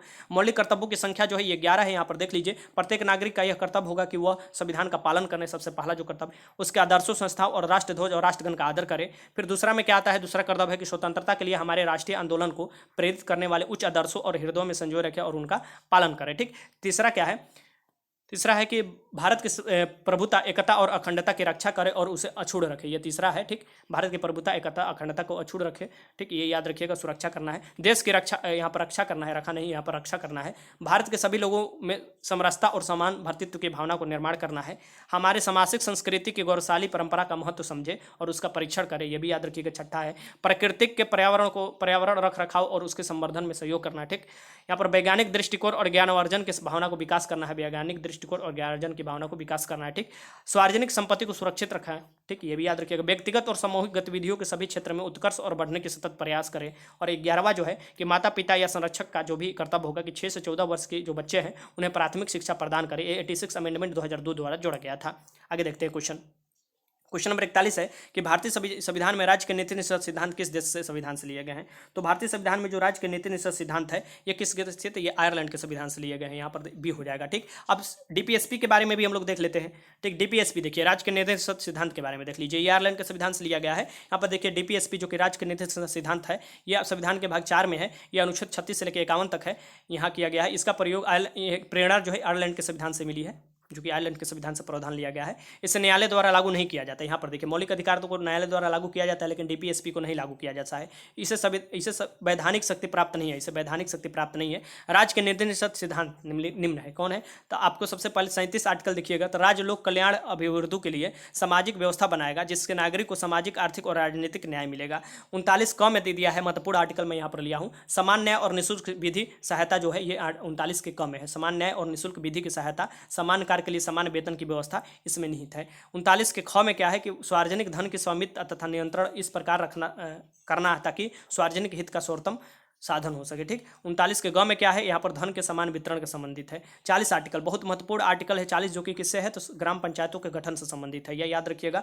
आर्टिकल 41 किसके है, तो कुछ दशाओं में काम, शिक्षा और लोक सहायता पाने का अधिकार है। कुछ दशाओं में काम, शिक्षा और लोक सहायता पाने का अधिकार है। आर्टिकल 42 क्या है, काम के न्यायसंगत और मनोचित दशाओं को तथा प्रसूति सहायता बंद कराना, यह क्या है, आर्टिकल 42 में उल्लेख किया गया है। आर्टिकल 43 क्या है, तो यहाँ पर देखिए कर्मकारों के लिए निर्वाचन मजदूरी, यहाँ पर देखिए निर्वाचन मजदूरी और कुटीर उद्योग को प्रोत्साहन देना है, ठीक, ये याद रखिएगा। 44 में जो है ये नागरिक के समान नागरिक संहिता जो है, ये समान सिविल संहिता जो है, इसे आपको आर्टिकल 44 में है। आर्टिकल 46 क्या है, अनुसूचित जनजाति और अन्य दुर्बल वर्गों की शिक्षा और अर्थ संबंधी हितों की अभिवृद्धि करना है। आर्टिकल 47 क्या है, पोषण स्तर को विकास करना है, जीवन स्तर को ऊंचा करना है और लोक स्वास्थ्य को सुधार करने के लिए राज्य का ये कर्तव्य होगा, ठीक। यहाँ से महत्वपूर्ण आर्टिकल हो जाता है जो भी आर्टिकल 48 जो है कृषि और पशुपालन के संगठन के बारे में दिया हुआ है। 48 के कम में यही जोड़ा गया कि पर्यावरण का संरक्षण करे, संवर्धन करे और वन जीव और वन का आपको रक्षा करना है, ठीक। यहाँ पर देखिए 49 में क्या दिया है कि राष्ट्रीय महत्व के स्मारकों, स्थानों और वस्तुओं का संरक्षण करे, ठीक, राष्ट्रीय महत्व का स्मारकों, स्थानों, वस्तुओं का। अनुच्छेद 50 में क्या दिया है कि कार्यपालिका को न्यायपालिका से पृथक्करण दिया है, बहुत महत्वपूर्ण यहाँ पर है, ठीक। न्याय जो है कार्यपालिका और न्यायपालिका के पृथक्करण यहाँ पर दिया हुआ है, ठीक। अनुच्छेद 51 क्या दिया हुआ है कि अंतर्राष्ट्रीय शांति और सुरक्षा की अभिवृद्धि दिया है, तो ये भी महत्वपूर्ण आर्टिकल है। उपयुक्त अनुच्छेद के अतिरिक्त कुछ ऐसे अनुच्छेद भी है जो कि राज्य के निर्देशन सिद्धांत को रूप में कार्य करते हैं, अब वो जानना जरूरी नहीं है, वो बाद में मैं आपको बताऊंगा कि कुछ ऐसे भी है जो कि आपको डीपीएसपी की तरह काम करते हैं अनुच्छेद, ठीक। अब यहाँ पर देखिए क्वेश्चन नंबर 42 आपके सामने है। क्वेश्चन नंबर 42 है कि कार्यपालिका न्यायपालिका से पृथक्करण के सिद्धांत भारतीय संविधान की किसमें दिया हुआ है। जो कार्यपालिका होगा न्यायपालिका से पृथक्करण होगा, आर्टिकल 50 में आप देखिएगा ये दिया हुआ है, डीपीएसपी में इसके राज्य के निर्देशन सिद्धांत में दिया है। 42 का सी हो जाएगा। क्वेश्चन नंबर 43 है कि अल्पसंख्यकों के हितों की सुरक्षा किस अनुच्छेद के विचार में किया गया है। जो अल्पसंख्यक के हित का सुरक्षा होगा ये किसमें किया गया है, तो ये आर्टिकल 29 में किया गया है। आर्टिकल 29 तो आर्टिकल 29 में अल्पसंख्यक के अधिकारों के संबंधी दिया हुआ है, तो ये 43 का सी हो जाएगा। क्वेश्चन नंबर 44 है कि व्यक्तिगत स्वतंत्रता अधिकार को सुनिश्चित करने के लिए नागरिक को किस अधिकारी के पास जा सकता है। व्यक्तिगत स्वतंत्रता के अधिकार को सुनिश्चित करने के लिए नागरिक किस अधिकारी के पास जा सकता है, ये 44 क्वेश्चन है, तो ये जा सकता है सर्वोच्च न्यायालय के पास और उच्च न्यायालय के पास, दोनों के पास जा सकता है। तो इसका आंसर क्या हो जाएगा, डी हो जाएगा। सर्वोच्च न्यायालय के तहत आपको मौलिक अधिकार का अगर उल्लंघन होता है तो आर्टिकल 32 का प्रयोग कर जा सकते हैं, 5 रेट जारी करेगा, और उच्च न्यायालय के आपको 226 के तहत आर्टिकल उपयोग करके जा सकते हैं, ठीक। आगे देखते हैं भारतीय संविधान के किस अनुच्छेद में वित्तीय आपातकाल के संबंधी प्रावधान है। तो वित्तीय आपातकाल के संबंधी प्रावधान जो है ये आर्टिकल 360 में है, जो कि अभी तक एक भी बार नहीं लगाया गया है। 3 प्रकार के आपातकाल होते हैं आपको, राष्ट्रीय आपातकाल आर्टिकल 352, राष्ट्रपति शासन आर्टिकल 360 और वित्तीय आपातकाल 300 आपको देखिए, माफ कीजिएगा यहाँ पर देखिए फिर से मैं बताऊंगा, आर्टिकल 352 आपको राष्ट्रीय आपात, आर्टिकल 356 राष्ट्रपति शासन और आर्टिकल 360 वित्तीय आपात। 3 आपात है जो कि ये वित्तीय आपात के बारे में पूछ रहे हैं, तो इसका आंसर सी हो जाएगा। क्वेश्चन नंबर आपको 46 देखिए कि निम्न में से कौन से व्यक्ति ने स्वतंत्र भारत के प्रथम गृह मंत्री के रूप में काम किया है। तो स्वतंत्र भारत के प्रथम गृह मंत्री के रूप में कौन काम किया है, तो ये हमारे सरदार वल्लभ भाई पटेल, ठीक। कौन, सरदार वल्लभ भाई पटेल काम किए, प्रथम गृह मंत्री के रूप में काम किए हैं और प्रथम उप प्रधानमंत्री के रूप में भी काम किए हैं, ठीक। तो 46 का आंसर सी हो जाएगा। क्वेश्चन नंबर 47 के भारत के आपातकाल की घोषणा कौन करता है। तो भारत में आपातकाल की घोषणा जो करता है ये राष्ट्रपति करते हैं। कौन करते हैं, राष्ट्रपति करते हैं, ठीक। तो ये याद रखिएगा। यहाँ पर आपको 47 का आंसर क्या हो जाएगा, ए हो जाएगा। आगे देखते हैं क्वेश्चन आपात उपबंध। देखिए आपात उपबंध देख लीजिए, जब आपातकालीन क्वेश्चन पढ़ रहे हैं तो यहाँ पर आपात से क्वेश्चन बन सकता है। तो आपात उपबंध के बारे में देख लीजिए, यहाँ पर देखिए 3 प्रकार के आपातकालीन व्यवस्था दिया गया है हमारे संविधान में। राष्ट्रीय आपात आर्टिकल 352 के तहत, राष्ट्रपति शासन आर्टिकल 360 के तहत, वित्तीय आपात आर्टिकल आप कीजिएगा राष्ट्रपति शासन आर्टिकल 356 के तहत और वित्तीय आपात आर्टिकल 360 के तहत दिया हुआ है, ठीक। थोड़ा जल्दी में थोड़ा बहुत इधर उधर हो जाता है तो उसे आप इग्नोर कर दीजिएगा, ठीक। मैं उसे सही कर लूँगा। राष्ट्रीय आपात देखिए, राष्ट्रीय आपात क्या है, तो इनकी घोषणा निम्नलिखित में से किसी भी आधार पर राष्ट्रपति के द्वारा की जाती है। किसी भी आधार पर ये राष्ट्रपति घोषणा कर सकते हैं, ठीक। क्या है, ये 3 आधार है जो मुख्यतः ये 3 आधार है, किसी भी नहीं, 3 आधार है जो है ये क्या है, युद्ध के कारण, बराह आक्रमण के कारण और सशस्त्र विद्रोह के कारण, ठीक। पहले सशस्त्र विद्रोह ये कब जोड़ा गया था, ये 44वें संविधान संशोधन 1978 में जोड़ा गया था। इसके स्थान पर पहले आंतरिक कलह था या आंतरिक ये था, ठीक, ये सब था, लेकिन इसके तरफ अब सशस्त्र विद्रोह हो गया है। तो ये 3 आधार पर आर्टिकल 352 लगा सकता है। राष्ट्रीय आपात की घोषणा राष्ट्रपति मंत्रिमंडल की लिखित सिफारिश पर करता है। ध्यान से देखिएगा, ये क्वेश्चन पूछ सकता है, ठीक। तो राष्ट्रपति को लिखित सिफारिश देगा मंत्रिमंडल तब करेगा, ठीक। राष्ट्रीय आपातकाल की घोषणा के न्यायालय में प्रश्नगत किया जा सकता है कि आखिर क्यों लगाया गया है, यह न्यायालय में प्रश्न उठाया जा सकता है। 44वें संविधान संशोधन द्वारा अनुच्छेद 352 के अधीन उद्घोषणा संपूर्ण भारत में या उसके किसी एक भाग में किया जा सकता है। यह 44वें संविधान संशोधन द्वारा किया गया था कि एक भाग में भी ऐसे राष्ट्रीय आपात घोषित किया जा सकता है या संपूर्ण भारत में भी। क्वेश्चन नंबर 48 है कि किस अनुच्छेद के तहत भारत में वर्ष 1975 में आपातकाल घोषित किया गया था। वर्ष 1975 में आपातकाल घोषित किया गया था, ये आपको बताना है कि किस अनुच्छेद के तहत घोषित किया गया था, ठीक। तो ये आपको बताना है। तो सबसे पहले ये याद रखिएगा 1975 में आंतरिक अशांति के कारण जोड़ा गया था, जो कि आंतरिक अशांति वाला व्यवस्था हटा दिया गया और उससे सशस्त्र विद्रोह जोड़ दिया गया था। कब? 1978 में आपको 44वें संविधान संशोधन द्वारा। लेकिन ये जब घोषित किया गया था, ये आपको आर्टिकल 352 के तहत 3 बार अभी तक आपात लागू हो चुका है, ये भी याद रखिएगा। एक बार जब चीन से युद्ध हुआ था सबसे पहला, फिर आपको पाकिस्तान जो बांग्लादेश वाला बना, और फिर तीसरा जो कि आपको इंदिरा गांधी ने लागू किया था, जो कि आपको आंतरिक अशांति के आधार पर। तो दो तो बड़ा आक्रमण के आधार पर लागू हुआ है, एक जो आंतरिक अशांति के आधार पर लागू हुआ था। ठीक, तो 48 का आंसर क्या हो जाएगा यहाँ पर? डी हो जाएगा। अब यहाँ पर देखिए 49 है, नीति आयोग के अध्यक्ष कौन है? नीति आयोग के जो अध्यक्ष होते हैं, इसके पहले योजना आयोग था, योजना आयोग के भी और नीति आयोग के भी अध्यक्ष कौन होते हैं? तो ये हमारे भारत के प्रधानमंत्री होते हैं, नीति आयोग के अध्यक्ष। ठीक, तो 49 का आंसर क्या हो जाएगा? डी हो जाएगा। क्वेश्चन नंबर 50 है कि राष्ट्रपति का समय काल पूर्ण होने से पूर्व उन्हें हटाने की प्रक्रिया प्रारंभ कौन कर सकता है? राष्ट्रपति को हटाने की प्रक्रिया प्रारंभ कर सकता है अगर उनका समय नहीं भी पूरा हुआ है तो ये कौन कर सकता है? तो ये किसको शक्ति प्राप्त है? तो ये संसद को शक्ति प्राप्त है। ठीक, तो 50 का आंसर डी हो जाएगा। महाभियोग लगाया जाता है आर्टिकल 61 के तहत और इन्हें हटाया। 51 नंबर क्वेश्चन है कि यदि राष्ट्रपति आपातकाल की घोषणा करते हैं तो इस उद्घोषणा को संसद द्वारा के भीतर समर्थन देना जरूरी है। कितने आपको दिनों के भीतर या कितने माह के भीतर आपको देना समर्थन जरूरी है अगर राष्ट्रपति आपातकाल की घोषणा करते हैं तो ये 1 माह के अंदर, ये याद रखिएगा, 1 माह के अंदर जो आर्टिकल 352 के तहत राष्ट्रीय आपातकाल की घोषणा राष्ट्रपति करते हैं। तो ठीक, तो 51 के आंसर क्या हो जाएगा? डी हो जाएगा। यहाँ पर देखिए क्वेश्चन नंबर 52 है कि संसद के दोनों सदनों के सदस्य रहे बिना कोई व्यक्ति कब तक मंत्री के रूप में बना रह सकता है? तो संसद के सदस्य नहीं भी है तो मंत्री आप बन सकते हैं। ठीक, लेकिन आपको 6 महीना तक आप मंत्री बने रह सकते हैं, तो इसमें आंसर हो जाएगा 6 माह तक। और 6 माह के अंदर ही आपको कोई ना कोई सदन से सदस्यता लेनी पड़ती है, या तो आप लोकसभा से ले सकते हैं या तो राज्यसभा से। अब लोकसभा का तो एक बार ही चुनाव होता है, तो ज़्यादातर लोग राज्यसभा से ही सदस्यता लेते हैं, जैसे इंदिरा गांधी हुए, मनमोहन सिंह, ये सब जो प्रधानमंत्री बने हैं तो ये लोकसभा के सदस्य नहीं थे।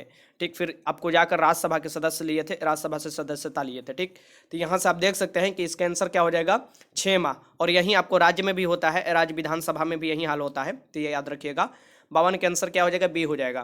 क्वेश्चन नंबर 53 देखिए, क्वेश्चन नंबर 53 का है कि मंत्रिमंडल की बैठक की अध्यक्षता करता है। मंत्रिमंडल की बैठक की अध्यक्षता कौन करता है, ये आपको बताना है।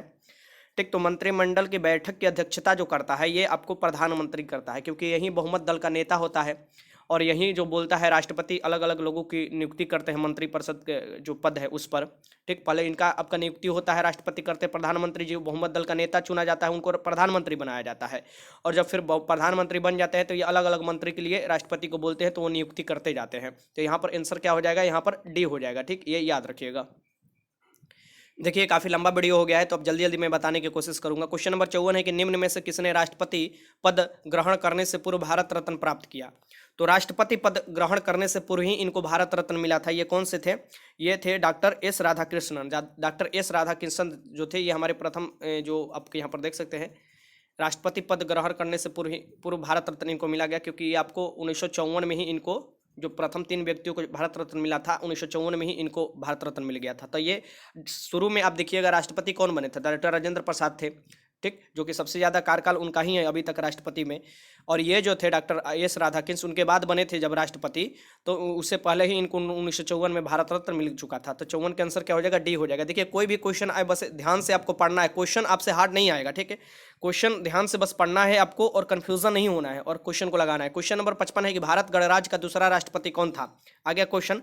भारतीय गणराज्य का देखिए प्रथम जो राष्ट्रपति थे वो डॉक्टर राजेंद्र प्रसाद थे, और दूसरे राष्ट्रपति में कौन हो जाएंगे? तो एस राधाकृष्णन हो जाएंगे, एस राधाकृष्णन, ये याद रखिएगा। 55 के आंसर बी हो जाएगा। क्वेश्चन नंबर 56 देखिए कि भारत में वित्तीय आपातकाल की घोषणा आज तक कितनी बार की गई है? भारत में जो वित्तीय आपातकाल की घोषणा की गई है, जो कि आर्टिकल 360 के तहत की जाती है, ये अभी तक नहीं की गई है, ये अभी तक एक भी बार नहीं की गई है, ये याद रखिएगा। तो 56 के आंसर क्या हो जाएगा? डी हो जाएगा।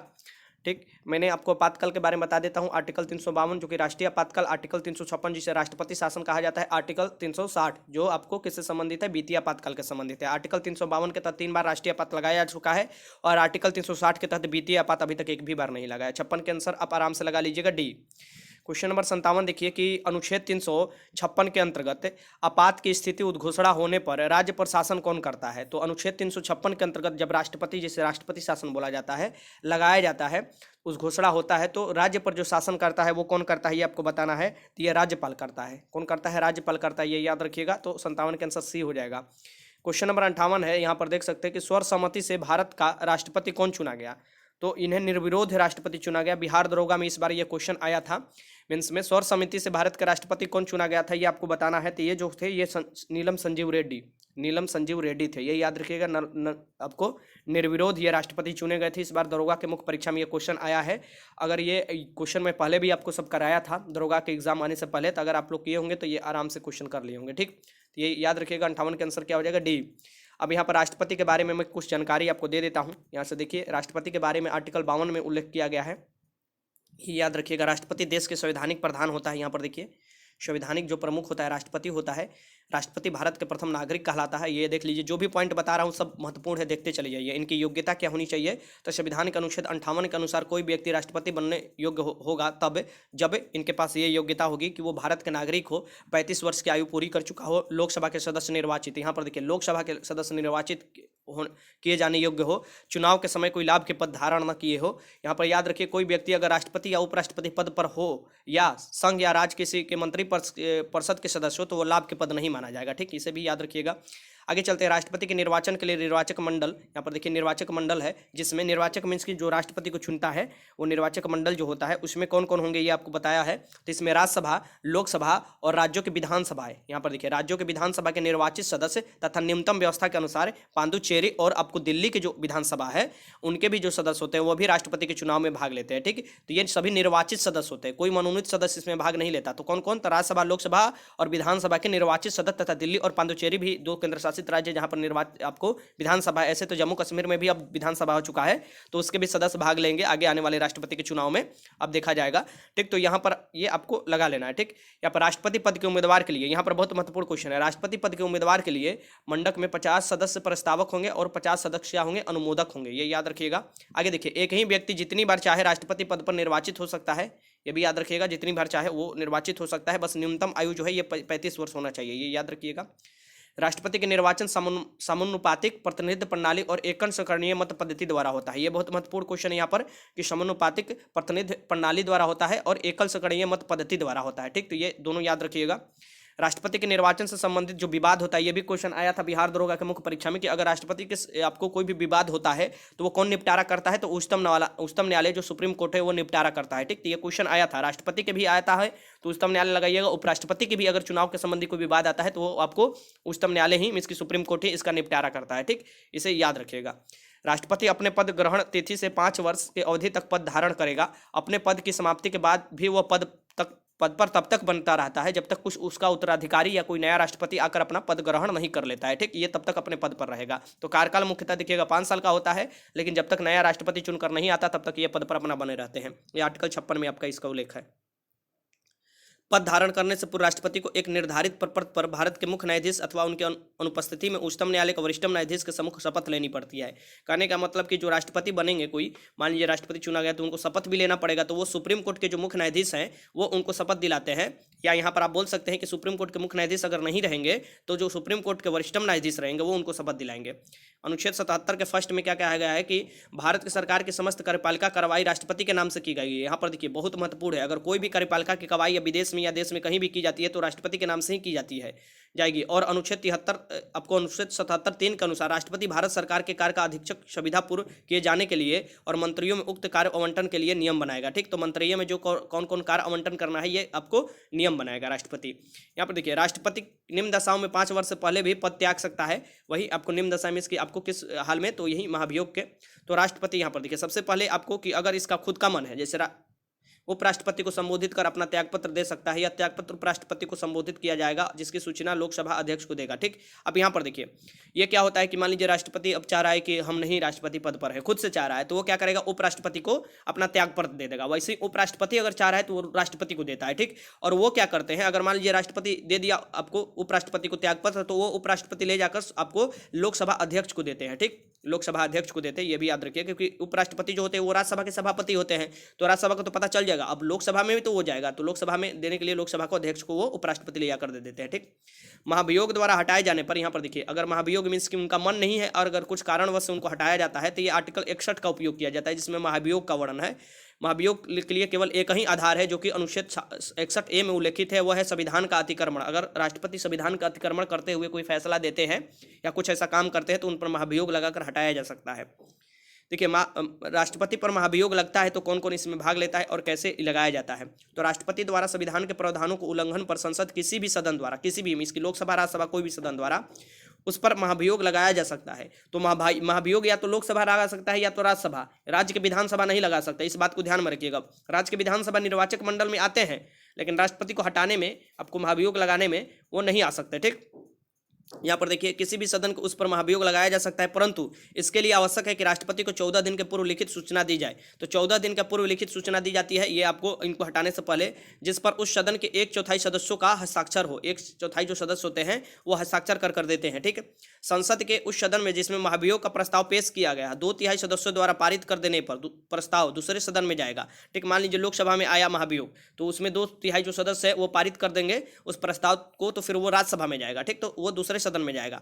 तब दूसरा सदन राष्ट्रपति पर लगाए गए आरोपों को जांच करेगा। पहले फिर राज्यसभा में जाएगा तो राज्यसभा जांच करेगा, जो दूसरा सदन है। ऐसी जांच में राष्ट्रपति के ऊपर लगाए गए आरोपों को सिद्ध करने वाला प्रस्ताव 2/3 बहुमत से पारित हो जाता है। तब क्या करना पड़ेगा, राष्ट्रपति को महाभियोग के थ्रू अपना पद त्याग करना पड़ेगा, राष्ट्रपति को अपना पद छोड़ना पड़ जाता है। ठीक, तो पहले आपको क्या, कोई भी आपको जा सकता है सदन में। मान लीजिए राज्यसभा में गया तो राज्यसभा में 2/3 बहुमत से पारित कर लोकसभा में भेजा गया, लोकसभा देखा, जांचा परखा तो उसे सही लगा, तो फिर वो 2/3 बहुमत से पारित कर दिया, तो ये महाभियोग पारित हो जाता है और राष्ट्रपति को अपना त्यागपत्र देना पड़ता है। देखिए राष्ट्रपति का पद अगर रिक्त होता है तो 6 महीने के अंदर भरना होता है, ये आपको प्रावधान है, ये भी याद रखिएगा। जब राष्ट्रपति पद की रिक्ति पदावधि 5 वर्ष की समाप्ति से हुई हो तो निर्वाचन पदावधि की समाप्ति से पहले ही कर लिया जाएगा। ठीक, ये याद रखिएगा। किंतु अगर उसे पूरा करने में कोई विलंब हो जाता है तो अंतराल न होने पर, इसलिए यह उपबंध किया है कि राष्ट्रपति पद की अवधि समाप्त हो जाने पर भी तब तक पद पर बना रहेगा जब तक उसका उत्तराधिकारी पद धारण नहीं करता है। ठीक, तो ये कहाँ मतलब है कि अगर मान लीजिए कुछ विलंब हो जाता है अगला राष्ट्रपति आने के लिए, तो जो पुराने वाले राष्ट्रपति हैं वो अपने पद पर तब तक रहेंगे जब तक कोई नया राष्ट्रपति नहीं आता है। ये अच्छा प्रावधान है, यहाँ पर आप देख सकते हैं। ऐसी दशा में उपराष्ट्रपति राष्ट्रपति के रूप में कार्य नहीं करेगा। ऐसी दशा में, ठीक, उपराष्ट्रपति कब अब राष्ट्रपति के रूप में काम करता है, जबकि राष्ट्रपति नहीं होता है या पद त्याग देता है, तो वो आपको उस दशा में काम करता है उपराष्ट्रपति राष्ट्रपति के रूप में। ठीक, अनाकस्मिकताओं में राष्ट्रपति के कृत्यों का निर्वहन, अगर कोई अस्मिकताओं होता है, कोई प्रॉब्लम होता है, तो उसमें राष्ट्रपति के कृत्यों का निर्वहन जो करता है वो आर्टिकल 70 में दिया है। कौन करता है, जब राष्ट्रपति उपराष्ट्रपति दोनों पद रिक्त हो, इसके उपराष्ट्रपति भी और राष्ट्रपति, तो ऐसे अकस्मिकताओं में अनुच्छेद 70 राष्ट्रपति के कृत्यों का निर्वहन उपबंधन करता है। इसके अनुसार संसद जैसा उचित समझे वैसा उपबंध करते अनुसार आपको उदित करेगा। यहाँ पर संसद जो समझे वो करेगा। ठीक, तो ऐसे आप देखिएगा कि अगर मान लीजिए कि राष्ट्रपति भी नहीं है और उपराष्ट्रपति भी नहीं है, तो राष्ट्रपति का कर का निर्वहन जो करता है वो आपको सुप्रीम कोर्ट के जो मुख्य न्यायाधीश होते हैं वो करते हैं। अगर मान लीजिए सुप्रीम कोर्ट के मुख्य न्यायाधीश भी नहीं है तो जो सुप्रीम कोर्ट के वरिष्ठतम न्यायाधीश होते हैं वो करते हैं। ठीक, ये आपको याद रखना चाहिए। राष्ट्रपति का जो मासिक वेतन, देखिए यहाँ पर ये गलत है, यहाँ पर मासिक वेतन 5 लाख हो चुका है, पहले आपको 1.5 लाख था, तो राष्ट्रपति का मासिक वेतन 5 लाख हो गया है, ये याद रखिएगा। राष्ट्रपति का वेतन जो है ये आयकर से मुक्त होता है, आपको टैक्स से मुक्त होता है। राष्ट्रपति को निःशुल्क निवास स्थान और संसद स्वीकृति के अन्य भत्ते भी प्राप्त होते हैं। राष्ट्रपति के कार्यकाल के दौरान उनके वेतन और भत्ते किसी प्रकार की कमी नहीं की जा सकती है। और राष्ट्रपति के रूप में पहले आपको 9 लाख पेंशन मिलता था, अब क्या मिलता है, अब आपको 18 लाख पेंशन मिलता है, ये याद रखिएगा। सलीना 18 लाख पेंशन मिलता है, इसकी 1.5 लाख आपको पेंशन के रूप में मिलता है। ठीक, महीना में राष्ट्रपति को, तो ये भी याद रखिएगा, यहाँ से आपको सुधार लेना है, ये सुधार लीजिएगा। राष्ट्रपति के अधिकार, कर्तव्य और शक्तियाँ, राष्ट्रपति के क्या क्या अधिकार है और कर्तव्य शक्तियाँ, जल्दी से मैं आपको रिवीजन करा देता हूँ। देखिए संविधान का अगर ऐसे आप रिवीजन कर ले रहे हैं तो आप कोई भी एग्जाम में बैठ रहे हैं आराम से क्वेश्चन आप लगाइएगा। और आपको पता है कि फॉरेस्टर में 6 क्वेश्चन आता है और फॉरेस्टर में 3 क्वेश्चन संविधान से आएगा और फॉरेस्ट गार्ड में जो कि 6 क्वेश्चन आएगा। तो ये 6 क्वेश्चन में एक भी क्वेश्चन आपको छोड़ना नहीं है, सभी क्वेश्चन करना है। नियुक्ति संबंधी, नियुक्त किसको किसको नियुक्त करता है, जल्दी से 2 मिनट में हम लोग देख लेते हैं कि किनको किनको नियुक्त करता है राष्ट्रपति। तो राष्ट्रपति इनको नियुक्त करता है, सबसे पहले भारत के प्रधानमंत्री को नियुक्त करता है, ये याद रखिएगा। प्रीलिम्स एग्जाम में क्वेश्चन पूछा हुआ था कि क्या भारत के प्रधानमंत्री जो राष्ट्रपति होते हैं ये भारत के प्रधानमंत्री को क्या करते हैं, मनोनीत करते हैं, नियुक्त करते हैं, तो क्या करते हैं, नियुक्त करते हैं, ये याद रखिएगा। ऐसे क्वेश्चन बना कर दे देता है, तो नियुक्त करते हैं। प्रधानमंत्री की सलाह पर अंतर मंत्रियों के सदस्यों की नियुक्ति करते हैं, ये भी याद रखिएगा। सर्वोच्च न्यायालय उच्च न्यायालय के मुख्य न्यायाधीश की नियुक्ति करते हैं। भारत और नियंत्रक महालेखक परीक्षक की नियुक्ति करते हैं, ये याद रखिएगा। राज्यों के राज्यपाल होते हैं उनकी नियुक्ति करते हैं। मुख्य चुनाव आयुक्त और अन्य चुनाव आयुक्त जो होते हैं उनकी नियुक्ति करते हैं।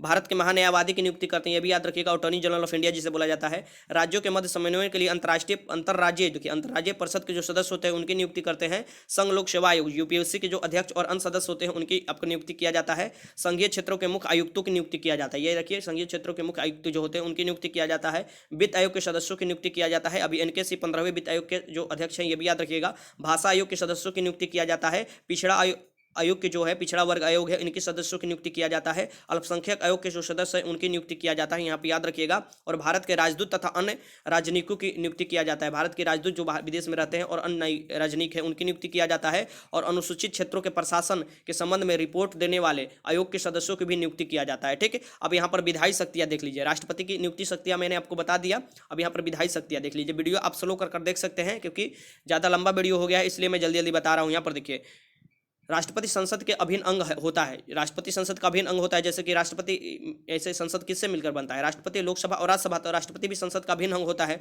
तो निम्न इनको विधायी शक्तियां भी प्राप्त है। ये देखिए, संसद सत्र को आहूत करने का, सत्रवाहन करने का तथा लोकसभा भंग करने के संबंधी अधिकार प्राप्त है। देखिए फिर से, संसद सत्र को क्या करने का? आहूत करने का, मिसकी बुलाने का, सत्रवासन करने का, मिस खत्म करने का, और मिसकी विघटन करने का, और लोकसभा को भंग करने का, मिसकी विघटन करने का है। ठीक है, तो यहाँ पर देख सकते हैं संसद के एक सदन या एक साथ सम्मिलित रूप से दोनों सदनों में अभिभाषण करने की शक्ति है। मिसकी एक सदन में भी जाकर ये अभिभाषण कर सकते हैं कोई एक सदन, और या सम्मिलित सदन जो बुलाया जाता है वो राष्ट्रपति बुलाते हैं। अध्यक्षता भले लोकसभा के अध्यक्ष करते हैं, ठीक है, लेकिन जो संयुक्त सदन आपको बुलाया जाता है संयुक्त रूप से, ये आपको राष्ट्रपति बुलाते हैं और उसमें अभिभाषण भी कर सकते हैं, इनको शक्ति है। लोकसभा के प्रत्येक साधारण निर्वाचन के पश्चात, लोकसभा के जो प्रत्येक साधारण निर्वाचन होता है, जैसे अभी 17वीं लोकसभा के चुनाव हुआ था, ठीक, पिछले साल, प्रथम सत्र के प्रारंभ और प्रत्येक वर्ष के प्रथम सत्र के प्रारंभ में, प्रत्येक वर्ष के भी प्रथम सत्र के प्रारंभ में, और जो अगर आता है चुनकर जो प्रथम बार लोकसभा, उसके प्रारंभ में सम्मिलित रूप से संसद में अभिभाषण करने की शक्ति इनको है। ठीक, तो ये अभिभाषण करते हैं शुरू में ही, ये शक्ति इनको पास है। ठीक, संसद द्वारा पारित विधेयक को राष्ट्रपति के अनुमोदन के बाद ही कानून बनता है। तो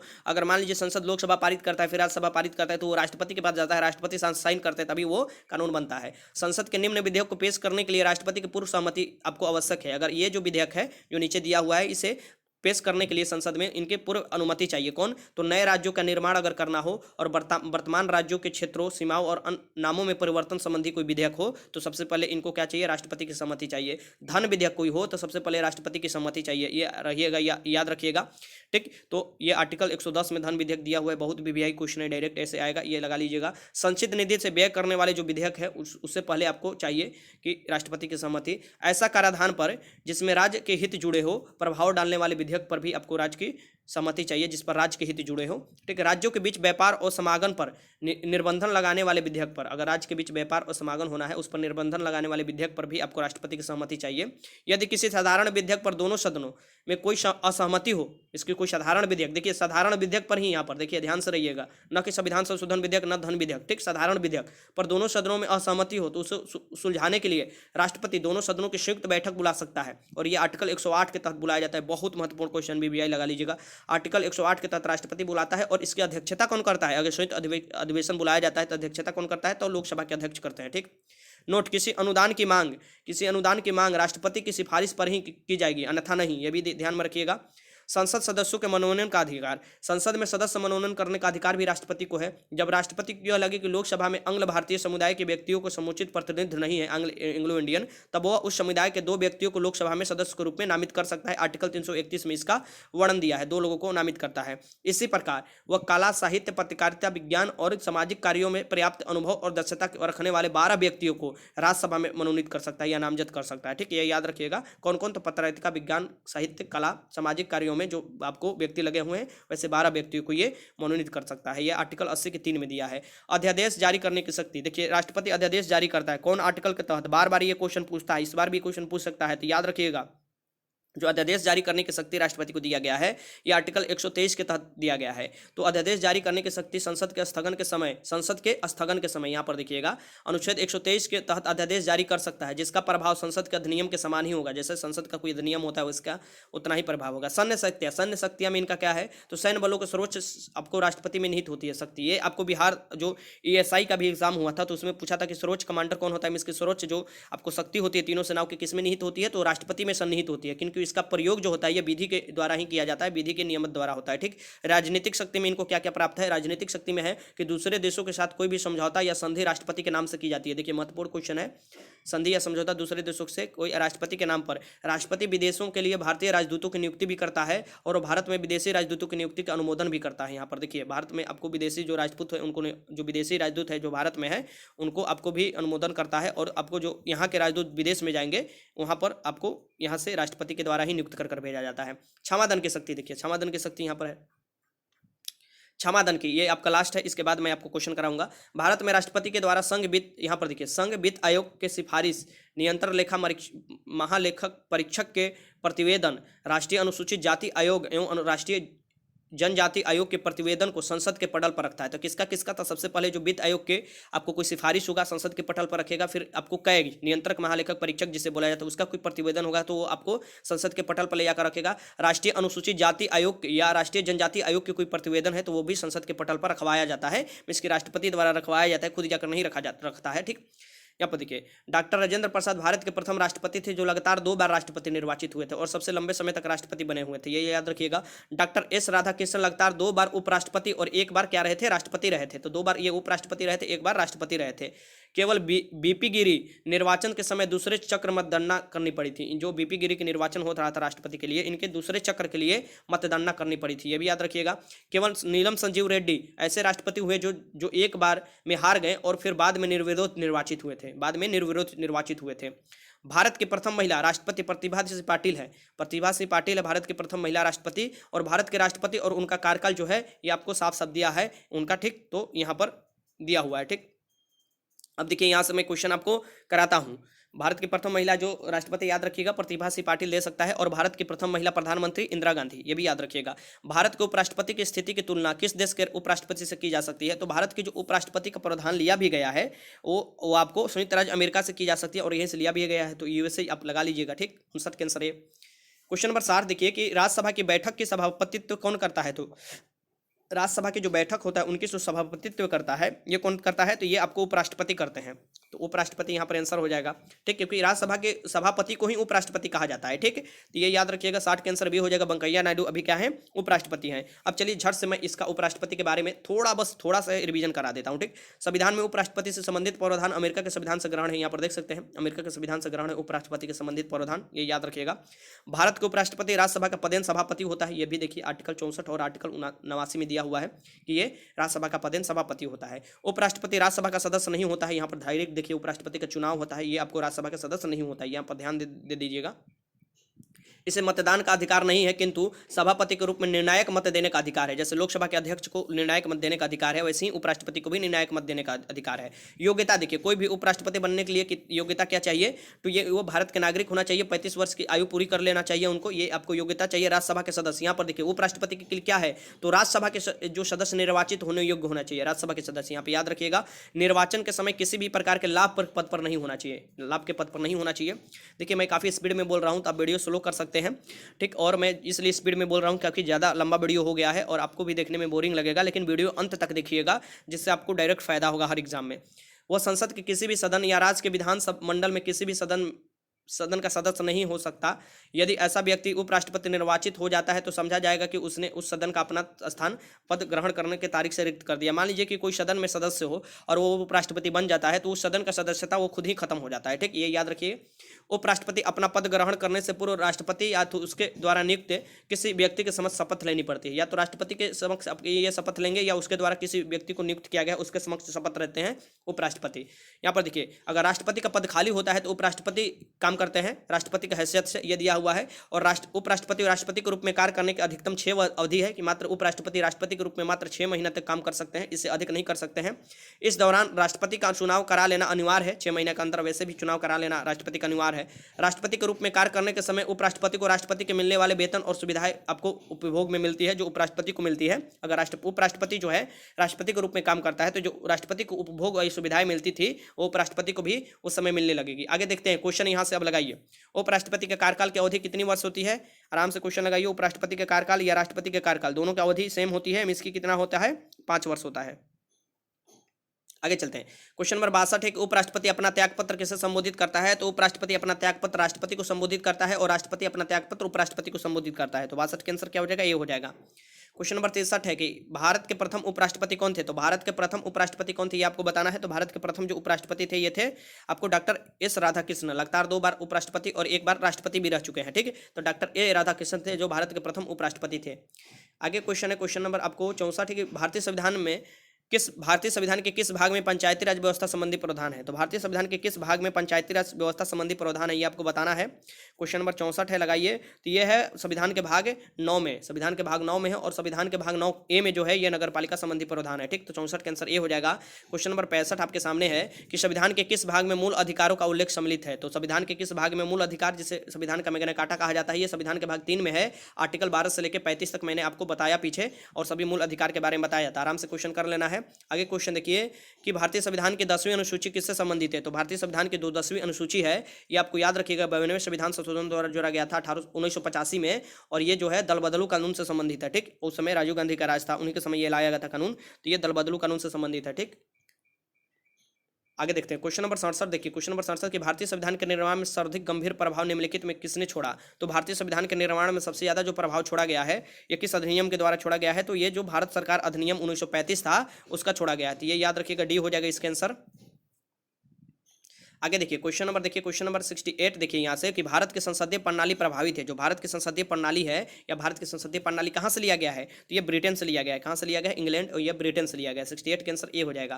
क्वेश्चन नंबर 69 देखिए कि 69 क्या है? सामूहिक रूप से मंत्रिपरिषद किसके प्रति उत्तरदायी होता है? तो सामूहिक रूप से जो मंत्रिपरिषद होता है ये किसके प्रति उत्तरदायी होता है ये आपको बताना है और थोड़ा मैं नोट्स भी करा दूंगा, इसके आपको कर लेना होगा। तो ये जो होता है ये लोकसभा के प्रति उत्तरदायी होता है। किसके प्रति? तो लोकसभा, जिसे निम्न सदन बोला जाता है। ठीक, तो 69 के आंसर सी हो जाएगा। अब चलिए प्रधानमंत्री और मंत्रिपरिषद झट से मैं आपको करा देता हूं। ठीक है, तो यहाँ पर देखिए संविधान के अनुच्छेद 74 के अनुसार राष्ट्रपति को उसके कार्यों के संपादन एवं सलाह देने हेतु मंत्रिपरिषद होती है। ठीक, जिसके प्रधान कौन होता है? तो प्रधानमंत्री होता है। तो मंत्रिपरिषद में भी प्रधानमंत्री आता है। ठीक, और ये क्या करता है? तो राष्ट्रपति को सलाह देता है कार्य निष्पादन के लिए। अब यहाँ पर देखिए संविधान के अनुच्छेद 75 के अनुसार प्रधानमंत्री की नियुक्ति राष्ट्रपति करेगा और अन्य मंत्रियों की नियुक्ति राष्ट्रपति प्रधानमंत्री के सलाह पर करेगा। ठीक, अन्य मंत्री की नियुक्ति कौन करेगा? तो राष्ट्रपति ही करेगा, लेकिन प्रधानमंत्री के सलाह पर। तो सबसे पहले प्रधानमंत्री की नियुक्ति, उसके बाद प्रधानमंत्री जिसको बोलेगा कि इसको डिफेंस मिनिस्टर बना दो, इसको एजुकेशन मिनिस्टर बना दो, तो फिर वैसे आपको राष्ट्रपति नियुक्ति करते जाते हैं। मंत्रिपरिषद का सदस्य बनने के लिए वैधानिक दृष्टि से यह आवश्यक है कि व्यक्ति संसद के किसी सदन का सदस्य हो। ठीक, किसी सदन का सदस्य हो ये तो होना ही चाहिए। यदि व्यक्ति मंत्री बनने के समय संसद के सदस्य नहीं हो तो उसे 6 महीने के अंदर संसद का सदस्य बनना होता है, अनिवार्य है, नहीं तो उसका अपना पद छोड़ना पड़ता है। इसके मान लीजिए कोई संसद का सदस्य नहीं भी है तो वो मंत्री बन सकता है मैक्सिमम 6 महीने के। 6 महीने के अंदर उसे कोई भी आपको सदस्यता लेनी पड़ती है सदन का, याद ही रखिएगा। यहाँ पर देखिए पद ग्रहण से पूर्व प्रधानमंत्री सहित प्रत्येक मंत्री को राष्ट्रपति के सामने पद और गोपनीयता की शपथ लेनी पड़ती है। तो राष्ट्रपति के सामने पद और अपनी गोपनीयता की शपथ लेनी पड़ती है प्रधानमंत्री को भी और उनके मंत्रिपरिषद को भी। सभी मंत्री, राज्य मंत्री, उप मंत्री को निःशुल्क निवास स्थान और अन्य सुविधाएं मिलती है, ये तो आप जानते ही होंगे। मंत्रिपरिषद सामूहिक रूप से किसके प्रति उत्तरदायी होता है? तो लोकसभा के प्रति उत्तरदायी होता है। बहुत बीबीआई क्वेश्चन है, ये लगा लीजिएगा। यदि लोकसभा किस एक मंत्री के विरुद्ध अविश्वास प्रस्ताव पारित करे, अविश्वास प्रस्ताव अगर पारित कर देता है किसी एक मंत्री के विरुद्ध भी, तो अथवा उस विभाग के संबंधित विधेयक को रद्द कर दे तो समस्त मंत्रिमंडल को क्या करना पड़ता है? तो त्यागपत्र देना पड़ता है। अगर एक मंत्रिमंडल भी विश्वास पत्र खो देता है तो समस्त मंत्रिमंडल समझिए कि विश्वास पत्र खो देता है तो उसे आपको क्या करना पड़ता है? त्यागपत्र देना है पड़ता है। मंत्री 3 प्रकार के होते हैं। कौन कौन? कैबिनेट मंत्री होता है जो कि सब सुपर आपको पावर इसके पास होती है, फिर राज्य मंत्री होता है और फिर उप मंत्री होता है। ठीक, तो ये आपको सबसे ऊपर कैबिनेट, फिर इसके नीचे काम करते हैं सहायक रूप में आपको राज्य मंत्री और फिर इसके नीचे उप मंत्री होते हैं। ठीक, कैबिनेट मंत्री जो होता है ये विभाग का अध्यक्ष होता है। कोई भी विभाग जो दिया जाता है उसका अध्यक्ष होता है। प्रधानमंत्री और कैबिनेट मंत्री को मिलाकर क्या बोला जाता है? मंत्रिमंडल बोला जाता है, याद रखिएगा। और मंत्रिपरिषद में सभी आ जाएंगे। ठीक, तो ये प्रधानमंत्री और कैबिनेट मंत्री अगर मिलाया जाता है तो मंत्रिमंडल बनता है। ठीक, ये याद रखिएगा। और मंत्रिपरिषद में कैबिनेट मंत्री, राज्य मंत्री, उप मंत्री, प्रधानमंत्री ये सभी आ जाते हैं। प्रधानमंत्री की सलाह पर देखिए, प्रधानमंत्री की सलाह पर राष्ट्रपति लोकसभा भंग कर सकता है। अगर प्रधानमंत्री सलाह देता है तो राष्ट्रपति लोकसभा भंग कर सकता है। यहाँ पर देखिए, यहाँ पर कुछ महत्वपूर्ण है कि राज्यसभा सदस्य जो प्रधानमंत्री बने हैं, जो राज्यसभा के सदस्य थे वो प्रधानमंत्री बने थे। जैसे इंदिरा गांधी बनी थी, एच.डी. देवगौड़ा बने थे, आई.जी. गुजराल बने थे, डॉक्टर मनमोहन सिंह बने थे। ये जो भी प्रधानमंत्री बने थे ये राज्यसभा के सदस्य होकर बने थे। ठीक, 3 प्रधानमंत्री जवाहरलाल नेहरू, लाल बहादुर शास्त्री और श्रीमती इंदिरा गांधी, ये प्रधानमंत्री आपको ये थी मृत्यु उनके पदावधि के दौरान ही, जब तक वो प्रधानमंत्री थे उनकी मृत्यु हुआ था पदावधि के दौरान ही। ठीक, जब वो प्रधानमंत्री थे तो ये कौन कौन? तो लाल बहादुर शास्त्री, जवाहरलाल नेहरू और इंदिरा गांधी। लाल बहादुर शास्त्री की मृत्यु जो हुआ था ये 11 जनवरी 1966 को हुआ था भारत से बाहर तस्कंद में। ये ऐसे प्रधानमंत्री है जो कि भारत से बाहर इनकी मृत्यु हुआ था तस्कंद में। मोरारजी देसाई जो थे सबसे अधिक उम्र के, और राजीव गांधी जो थे सबसे कम उम्र के प्रधानमंत्री बने थे। मोरारजी देसाई सबसे अधिक और सबसे कम उम्र के प्रधानमंत्री राजीव गांधी। गुलजारी लाल नंदा जो बने थे ये 1964 से 9 जून 1964 तक 11 जनवरी 1966 से जनवरी 1966 तक कार्यवाहक प्रधानमंत्री बने थे। तो कार्यवाहक प्रधानमंत्री गुलजारी लाल नंदा बने थे। भारत के प्रथम उप प्रधानमंत्री सरदार वल्लभ भाई पटेल थे और गृह मंत्री भी यही थे, सरदार वल्लभ भाई पटेल। भारत में जो पहली महिला जो प्रधानमंत्री बनी थी आपको इंदिरा गांधी बनी थी। ये भी याद रखिएगा। जो राज्यसभा के सदस्य बनी थी, राज्यसभा की सदस्यता से ये बनी थी। ठीक, ये पूछ सकता है ऐसे भी क्वेश्चन कि पहली बार इंदिरा गांधी प्रधानमंत्री बनी तो वो किससे थी? तो राज्यसभा के सदस्य थी। ये याद रखिएगा। चरण सिंह एकमात्र ऐसे प्रधानमंत्री रहे जो कि कभी लोकसभा में उपस्थित नहीं। चौधरी चरण सिंह जो थे ये किसान नेता थे, ये कभी लोकसभा में आपको उपस्थित नहीं हुए थे और विश्वास मत प्राप्त करने में असफल होने वाले प्रथम प्रधानमंत्री जो थे। विश्वास मत जो नहीं मिला था इनको, ये बीपी सिंह थे, जिसे बोला जाता है जो विश्वनाथ प्रताप सिंह थे, ये विश्वास मत जो प्राप्त करने में असफल हुए थे। ठीक, एक कार्यकाल में सबसे लंबे समय तक प्रधानमंत्री पद पर रहने वाले प्रधानमंत्री अटल बिहारी वाजपेयी हैं।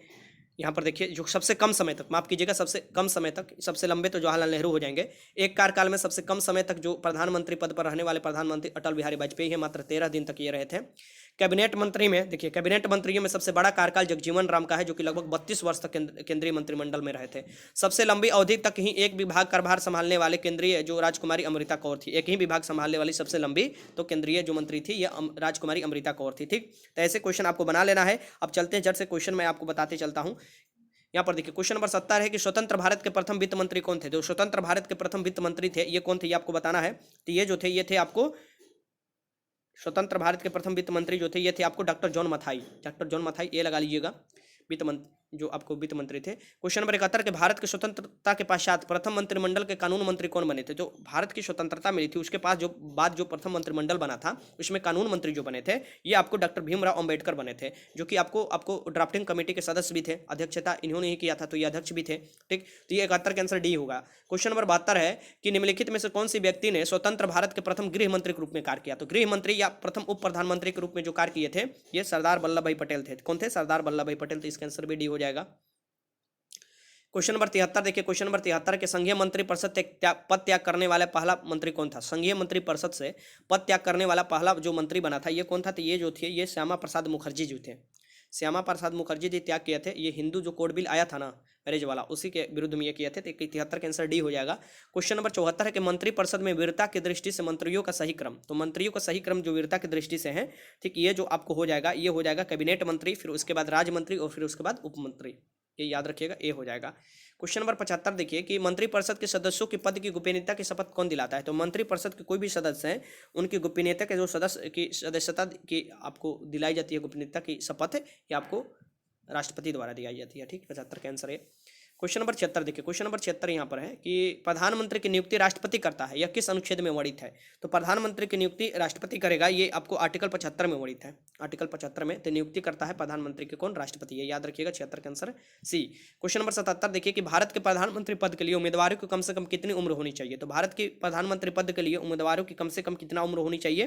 तो ये आपको 25 वर्ष, क्योंकि मान लीजिए कि आपको इसका आंसर क्या हो जाएगा 25 वर्ष, क्योंकि मान लीजिए कि लोकसभा के सदस्य हैं प्रधानमंत्री बन जाएंगे तो कम से कम तो 25 वर्ष लोकसभा के लिए चाहिए। तो यहाँ पर लोकसभा के लिए कम से कम 25 वर्ष चाहिए होता है और आपको राज्यसभा के लिए 30 वर्ष चाहिए होता है। ठीक, सदस्य बनने के लिए। तो लोकसभा से अगर प्रधानमंत्री बनते हैं तो कम से कम 25 वर्ष हो जाएगा। तो 77 का आंसर क्या हो जाएगा? ये हो जाएगा। क्वेश्चन नंबर 78 है, क्वेश्चन नंबर 78 है, ठीक, क्वेश्चन नंबर 78 है कि प्रधानमंत्री पद पर सर्वाधिक समय तक कौन आसीन रहे? तो प्रधानमंत्री पद पर सबसे ज्यादा समय तक कौन आसीन रहे थे ये आपको बताना है। ठीक, तो 78 का आंसर क्या हो जाएगा? ये हो जाएगा जवाहरलाल नेहरू जो हमारे प्रथम जो प्रधानमंत्री थे। ठीक, बी हो जाएगा। आगे चलते हैं, क्वेश्चन नंबर 79 है। यहाँ पर देखिए क्वेश्चन नंबर 79 क्या कह रहा है कि प्रधानमंत्री पद पर किसी एक कार्यकाल के लिए सबसे कम समय के लिए कौन आसीन रहा? तो प्रधानमंत्री के पद पर सबसे आपको यहाँ पर देखिए किसी एक कार्यकाल लिए सबसे कम समय के लिए कौन आसीन रहा था ये आपको बताना है। तो ये जो थे ये अटल बिहारी वाजपेयी थे। अटल बिहारी वाजपेयी मात्र 13 दिन के लिए बने थे, जो ये मैंने ऊपर कराया आपको। 79 का आंसर डी हो जाएगा। क्वेश्चन नंबर 80 है कि प्रथम गैर कांग्रेसी प्रधानमंत्री कौन बने थे? तो प्रथम जो गैर कांग्रेसी प्रधानमंत्री बने थे ये बने थे मोरारजी देसाई। 1977 में जब इंदिरा गांधी आपातकाल लागू की थी 1975 से 70 में, तो उसके बाद ये बने थे। तो ये मोरारजी देसाई बने थे जो गैर कांग्रेसी बने थे और सबसे उम्र भी इनका ज़्यादा था। ठीक, तो ये 80 का आंसर क्या हो जाएगा, डी हो जाएगा। क्वेश्चन नंबर 81 है यहाँ पर कि भारत सरकार का प्रथम विधि अधिकारी कौन होता है। बहुत महत्वपूर्ण वीवीआई क्वेश्चन है। भारत सरकार के जो प्रथम विधि अधिकारी होता है ये भारत के महान्यायवादी होते हैं, अटॉर्नी जनरल ऑफ इंडिया, ये याद रखिएगा। भारत के प्रथम विधि अधिकारी कौन होता है तो ये याद रखिए। आगे चलते हैं। भारत के महान्यायवादी, देखिए भारत के जो महान्यायवादी है ये आर्टिकल 76 में इनका वर्णन दिया हुआ है, और ये छोटा सा नोट से 2 मिनट का मैं आपको करा देता हूँ। महान्यायवादी सर्वप्रथम भारत सरकार का विधि अधिकारी होता है, जो प्रथम विधि अधिकारी होता है ये याद रखिएगा, सर्वप्रथम भारत सरकार का विधि अधिकारी होता है। भारत का महान्यायवादी न तो संसद का सदस्य होता है न ही मंत्रिमंडल का सदस्य होता है, लेकिन वह किसी भी सदन अथवा उनकी समिति में बोल सकता है, किंतु उनमें मत देने का अधिकार नहीं है। आर्टिकल 88 में ये वर्णन है, ठीक है, कि महान्यायवादी सदस्य नहीं होता है लोकसभा राज्यसभा किसी का भी नहीं, लेकिन अगर कोई समिति बनाया जाता है या लोकसभा राज्यसभा में भी बोल भी सकता है, ठीक है, आपको उपस्थित भी हो सकता है, लेकिन वोट नहीं दे सकता है, ठीक। ये महान्यायवादी को शक्ति प्रदान किया गया है आर्टिकल 88 के तहत, ये याद रखिएगा। महान्यायवादी की नियुक्ति कौन करता है तो ये राष्ट्रपति करते हैं महान्यायवादी की नियुक्ति, ठीक, वह उसके प्रसाद पद पर ध्यान करता है, ठीक। तो महान्यायवादी की नियुक्ति भी राष्ट्रपति करते हैं और हटा भी राष्ट्रपति ही सकते हैं, क्योंकि वो प्रसाद पर्यंत पद धारण करता है इसकी राष्ट्रपति की इच्छा के अनुसार। महान्यायवादी बनने के लिए वही अर्हताएं होनी चाहिए जो उच्चतम न्यायालय के न्यायाधीश बनने के लिए अर्हताएं होनी चाहिए, ठीक। तो जो महान्यायवादी बनने के लिए वही अर्हताएं होनी चाहिए जो कि उच्चतम न्यायालय सुप्रीम कोर्ट के कोई न्यायाधीश बनने के लिए होनी चाहिए, ठीक। महान्यायवादी को भारत के राज क्षेत्र के अंदर, देखिए भारत के राज क्षेत्र के सभी न्यायालयों में सुनवाई करने का अधिकार है। तो ये क्वेश्चन डायरेक्ट दे सकता है किसे सभी न्यायालयों में सुनवाई करने का अधिकार है, तो भारत के महान्यायवादी को। महान्यायवादी की सहायता देने के लिए एक सोलिसिटर जनरल और 2 अतिरिक्त सोलिसिटर जनरल भी नियुक्त किया जाते हैं। यहाँ पर देखिए एक सोलिसिटर जनरल और 2 अतिरिक्त सोलिसिटर जनरल भी नियुक्त किए जाते हैं, ये भी याद रखिएगा, महान्यायवादी को आपको सहायता या सुविधा देने के लिए। 82 नंबर है कि भारत के अटॉर्नी जनरल महान्यायवादी की नियुक्ति कौन करता है तो भारत का अटॉर्नी जनरल या महान्यायवादी की नियुक्ति कौन करता है तो भारत के राष्ट्रपति करते हैं, ये याद रखिएगा। 82 का आंसर सी हो जाएगा। क्वेश्चन नंबर 83 देखिए यहाँ पर, निम्नलिखित में वह व्यक्ति कौन है जो संसद के सदस्य नहीं होता है लेकिन जिसे संसद को संबोधित करने का अधिकार है, संसद में बोल सकता है, उपस्थित हो सकता है, लेकिन वो संसद का सदस्य नहीं है, यह हो जाता है भारत का attorney general of India, Bharat के महान्यायवादी, ठीक। 83 के आंसर है। क्वेश्चन नंबर 84 यहाँ पर देख लीजिए कि भारत सरकार का प्रमुख विधि अधिकारी कौन होता है। बहुत वीवीआई क्वेश्चन है, प्रथम विधि अधिकारी या प्रमुख विधि अधिकारी पूछ सकता है, तो ये जो होता है ये होता है आपको भारत के महान्यायवादी, अटॉर्नी जनरल ऑफ इंडिया, ठीक, डी हो जाएगा। माफ कीजिएगा। क्वेश्चन नंबर 85 है कि कानूनी विषय पर राज्य सरकार को कौन परामर्श देता है। तो जो कानून विषय है, कानूनी विषय पर वो राज्य सरकार, यहाँ पर देखिए ध्यान से क्वेश्चन पूछे देखिएगा, ये जो राज्य सरकार को देते हैं तो राज्य में अलग अलग क्या होते हैं तो एडवोकेट जनरल होते हैं। कौन होते हैं तो अभी एडवोकेट जनरल होते हैं। तो 85 के आंसर क्या हो जाएगा यहाँ पर बी हो जाता है, जो राज्य के सर्वोच्च कानूनी अधिकारी होते हैं। तो 85 के आंसर क्या हो जाएगा बी हो जाएगा। क्वेश्चन नंबर 86 देखिए कि किसी राज्य का उच्चतम विधि अधिकारी, देखिए आ गया क्वेश्चन, किसी राज्य का उच्चतम विधि अधिकारी कौन होता है ये आपको बताना है। तो किसी राज्य का उच्चतम विधि अधिकारी जो होता है ये जो होता है ये हो जाता है आपको एडवोकेट जनरल, एडवोकेट जनरल। अब एडवोकेट जनरल होता क्या है, जो राज्य के महाधिवक्ता बोला जाता है, राज्य के महाधिवक्ता इन्हें कहा जाता है। यहाँ पर देख लीजिए महाधिवक्ता के बारे में राज्य के थोड़ा से 1 मिनट का नोट से मात्र। यहाँ पर देखिए अनुच्छेद 165 में राज्य के महाधिवक्ता की व्यवस्था की गई है, वह राज्य का सर्वोच्च कानूनी अधिकारी होता है। महाधिवक्ता की नियुक्ति राज्यपाल द्वारा होती है। राज्यपाल वैसे व्यक्ति, देखिए ये कौन नियुक्ति करता है तो राज्यपाल महाधिवक्ता की नियुक्ति करता है, वह राज्य का क्या होता है सर्वोच्च कानूनी अधिकारी होता है महाधिवक्ता।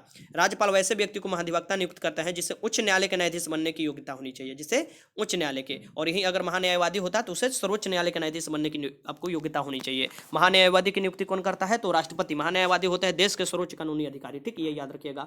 और जो अगर राज्य के पूछे तो महाधिवक्ता हो जाएगा, वो अपने पद पर राज्यपाल के प्रसाद पर्यंत बना रहता है। कौन महाधिवक्ता, यहाँ पर याद रखिएगा, राज्यपाल चाहे तो इन्हें कभी भी हटा सकता है, और यहाँ पर याद रखिएगा। आगे चलते, महाधिवक्ता के कार्य क्या होता है ये आपको भी जानना जरूरी है। महाधिवक्ता के कार्य क्या होता है तो बहुत साधारण कार्य होता है इनका, ठीक, मतलब महत्वपूर्ण कार्य होता है। राज्य सरकार के विधि संबंधी ऐसे विषयों को सलाह देना जो राष्ट्रपति सौंपे, तो राज्य सरकार को ये आपको सलाह देते हैं। विधिक रूप से ऐसे अन्य कर्तव्यों का पालन करना जो राज्यपाल द्वारा सौंपे गए हों, ठीक, यहाँ पर देखिए अगर राज्यपाल कोई सौंपता है तो वो कार्य करते हैं। अपने कार्य संबंधी कर्तव्यों के तहत उसे राज्य के किसी न्यायालय के समक्ष सुनवाई करने का अधिकार है, ठीक, किसी न्यायालय के समक्ष आपको राज्य के अंतर्गत, किसी भी राज्य के अंतर्गत, ठीक, उसी राज्य के एडवोकेट जनरल द्वारा।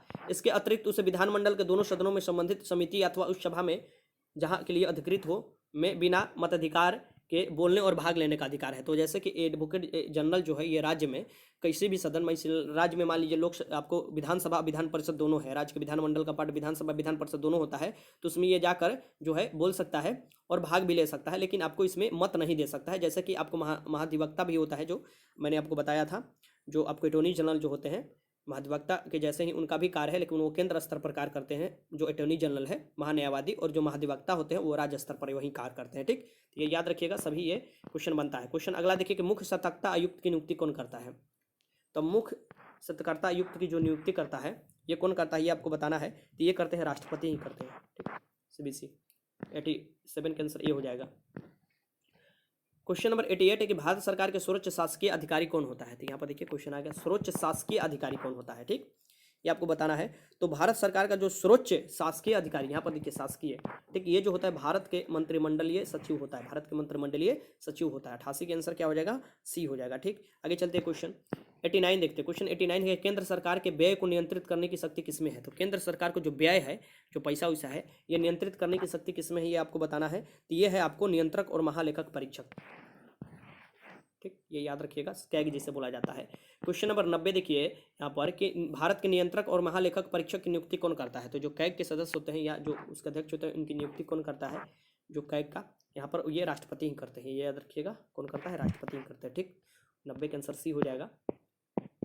क्वेश्चन नंबर देखिए, क्वेश्चन नंबर 91 है कि कंप्ट्रोलर और ऑडिटर जनरल के सेवानिवृत्त होते हैं, मीन्स की कैग के जो सदस्य होते हैं वो सेवानिवृत्त होते हैं, ये आपको बताना है। तो ये कैसे, कितने उम्र तक रहते हैं अपने पद पर और कब सेवानिवृत्त होते हैं, ये आपको बताना है। चारों ऑप्शन आपके सामने है। तो ये तो 6 वर्ष काम कर सकते हैं अधिकतम, या 65 वर्ष की आयु जो भी पहले होता है उससे आपको ये हो जाते हैं, ठीक, पूर्ण होने पर। तो ये 91 का आंसर ए हो जाएगा। क्वेश्चन नंबर 92 है कि रेगुलेटिंग एक्ट पारित किया गया, जो रेगुलेटिंग एक्ट है ये कब पारित किया गया था। तो रेगुलेटिंग एक्ट सबसे पहले पारित किया गया था 1773 में, ठीक, रेगुलेट करने के लिए ईस्ट इंडिया कंपनी को और उसके अनुसार ही शासन चलाने के लिए भारत में। 92 का आंसर क्या हो जाएगा, ए हो जाएगा। क्वेश्चन नंबर 93 देखिए कि मार्लो मिंटो सुधार का उद्देश्य क्या था। जो मार्लो मिंटो सुधार आया था इसका उद्देश्य क्या था, ये आपको बताना है। तो इसका उद्देश्य था पृथक निर्वाचन प्रणाली और फुट डालो और शासन करों का ये आपको उद्देश्य आया था 1909 में सबसे पहले, ठीक।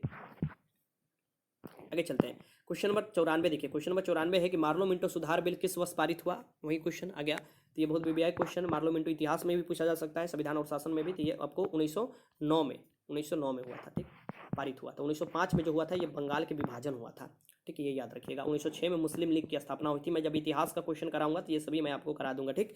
क्वेश्चन नंबर 95 देखिए कि 1995 है, यहाँ पर देखिए कि 1946 का कैबिनेट मिशन 3 मंत्रियों से गठित था, निम्नलिखित में कौन इसका सदस्य नहीं था। ये देखिए, ये डायरेक्ट क्वेश्चन मैं आपको पहले भी कराया था और ये डायरेक्ट क्वेश्चन आपको इस बार आ गया था दरोगा के, आपको क्वेश्चन आ गया था दरोगा मुख्य परीक्षा में भी आ गया था ये, कि इसका कौन से सदस्य नहीं थे जो मंत्रिमंडल आया था, ठीक है। जो आपको 3 जो मंत्री थे इसमें से कौन से 3 मंत्रियों में से गठित की गई थी जो इनका सदस्य नहीं थे, ये कौन नहीं थे। तो ये लॉर्ड पैथिंग लॉरेंस थे, एवी अलेक्जेंडर थे और सर स्टफोर्ड क्रिप्स थे, लेकिन लॉर्ड एमरी नहीं थे। तो ये डायरेक्ट क्वेश्चन उठाकर डाला गया था, यहाँ पर डी इसका आंसर हो जाएगा, ये इसके सदस्य नहीं थे, ठीक, कैबिनेट मिशन के, ठीक। तो आपको 95 के आंसर क्या हो जाएगा, डी हो जाएगा। क्वेश्चन नंबर 96 है, यहाँ पर देख सकते हैं कि भारतीयों को वर्ष 1947 में सार्वभौम सत्ता सौंपने की योजना निम्न में से किस नाम से जानी जाती है। तो सार्वभौम सत्ता सौंपने की जो योजना है ये किस नाम से जानी जाती है। तो ये माउंटबेटन योजना के नाम से जानी जाती है, ठीक।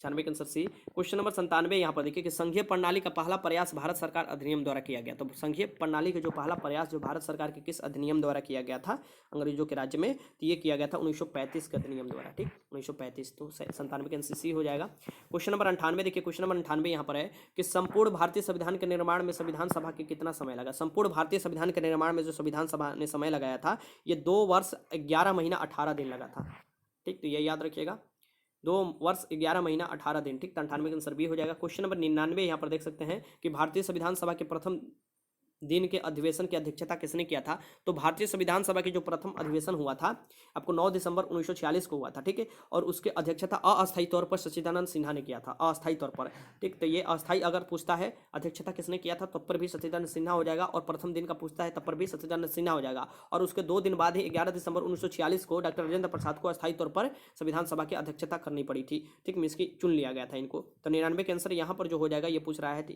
ये आपको सबसे पहला दिन तो ये डी हो जाएगा, ठीक। ये दोनों लोग राजेंद्र प्रसाद और सच्चिदानंद सिन्हा दोनों बिहार से ही थे। क्वेश्चन नंबर 100 देखिए, और आज का लास्ट क्वेश्चन ये रहा आपका कि भारत संविधान स्पष्ट प्रेस की आजादी की व्यवस्था नहीं करता, किंतु यह आजादी अंतर्निहित है। बहुत ही बीबीआई क्वेश्चन, रिपीटेड क्वेश्चन, इसलिए मैंने लास्ट में ये डाल दिया है। ये जो है कि भारत संविधान स्पष्टता तक किसी को बात को नहीं बताता कि प्रेस की आजादी है, लेकिन यह व्यवस्था करता है। किस आर्टिकल के तहत व्यवस्था करता है, तो ये अनुच्छेद 1 के अ में है, अनुच्छेद फर्स्ट, आपको जो अनुच्छेद 19 के फर्स्ट के ए में, ठीक, या अ भी इसे बोल सकते हैं। तो आर्टिकल 19 के फर्स्ट के अ में आपको ये आपको मिलेगा, ठीक। तो 100 के आंसर क्या हो जाएगा, ए हो जाएगा। देखिए ये आपको संविधान का मैंने टेस्ट 1 में मैंने आपको 100 क्वेश्चन कराया था और ये टेस्ट 2 है जिसमें मैंने 100 क्वेश्चन कराया। टोटल में आपको 200 क्वेश्चन करा दिया। ठीक, टाइम टू टाइम मैं आपका टेस्ट भी लेते रहता हूँ। ये 200 क्वेश्चन पूरे विस्तार के साथ मैंने बताया हूँ, तो पूरा थ्योरी आपका खत्म हो गया। अब आपके एग्जाम में जब भी 8 से 10 प्रश्न आएंगे संविधान से, तो आप आराम से कर लीजिएगा और ये कोई भी एग्जाम के लिए महत्वपूर्ण साबित होगा आपके लिए।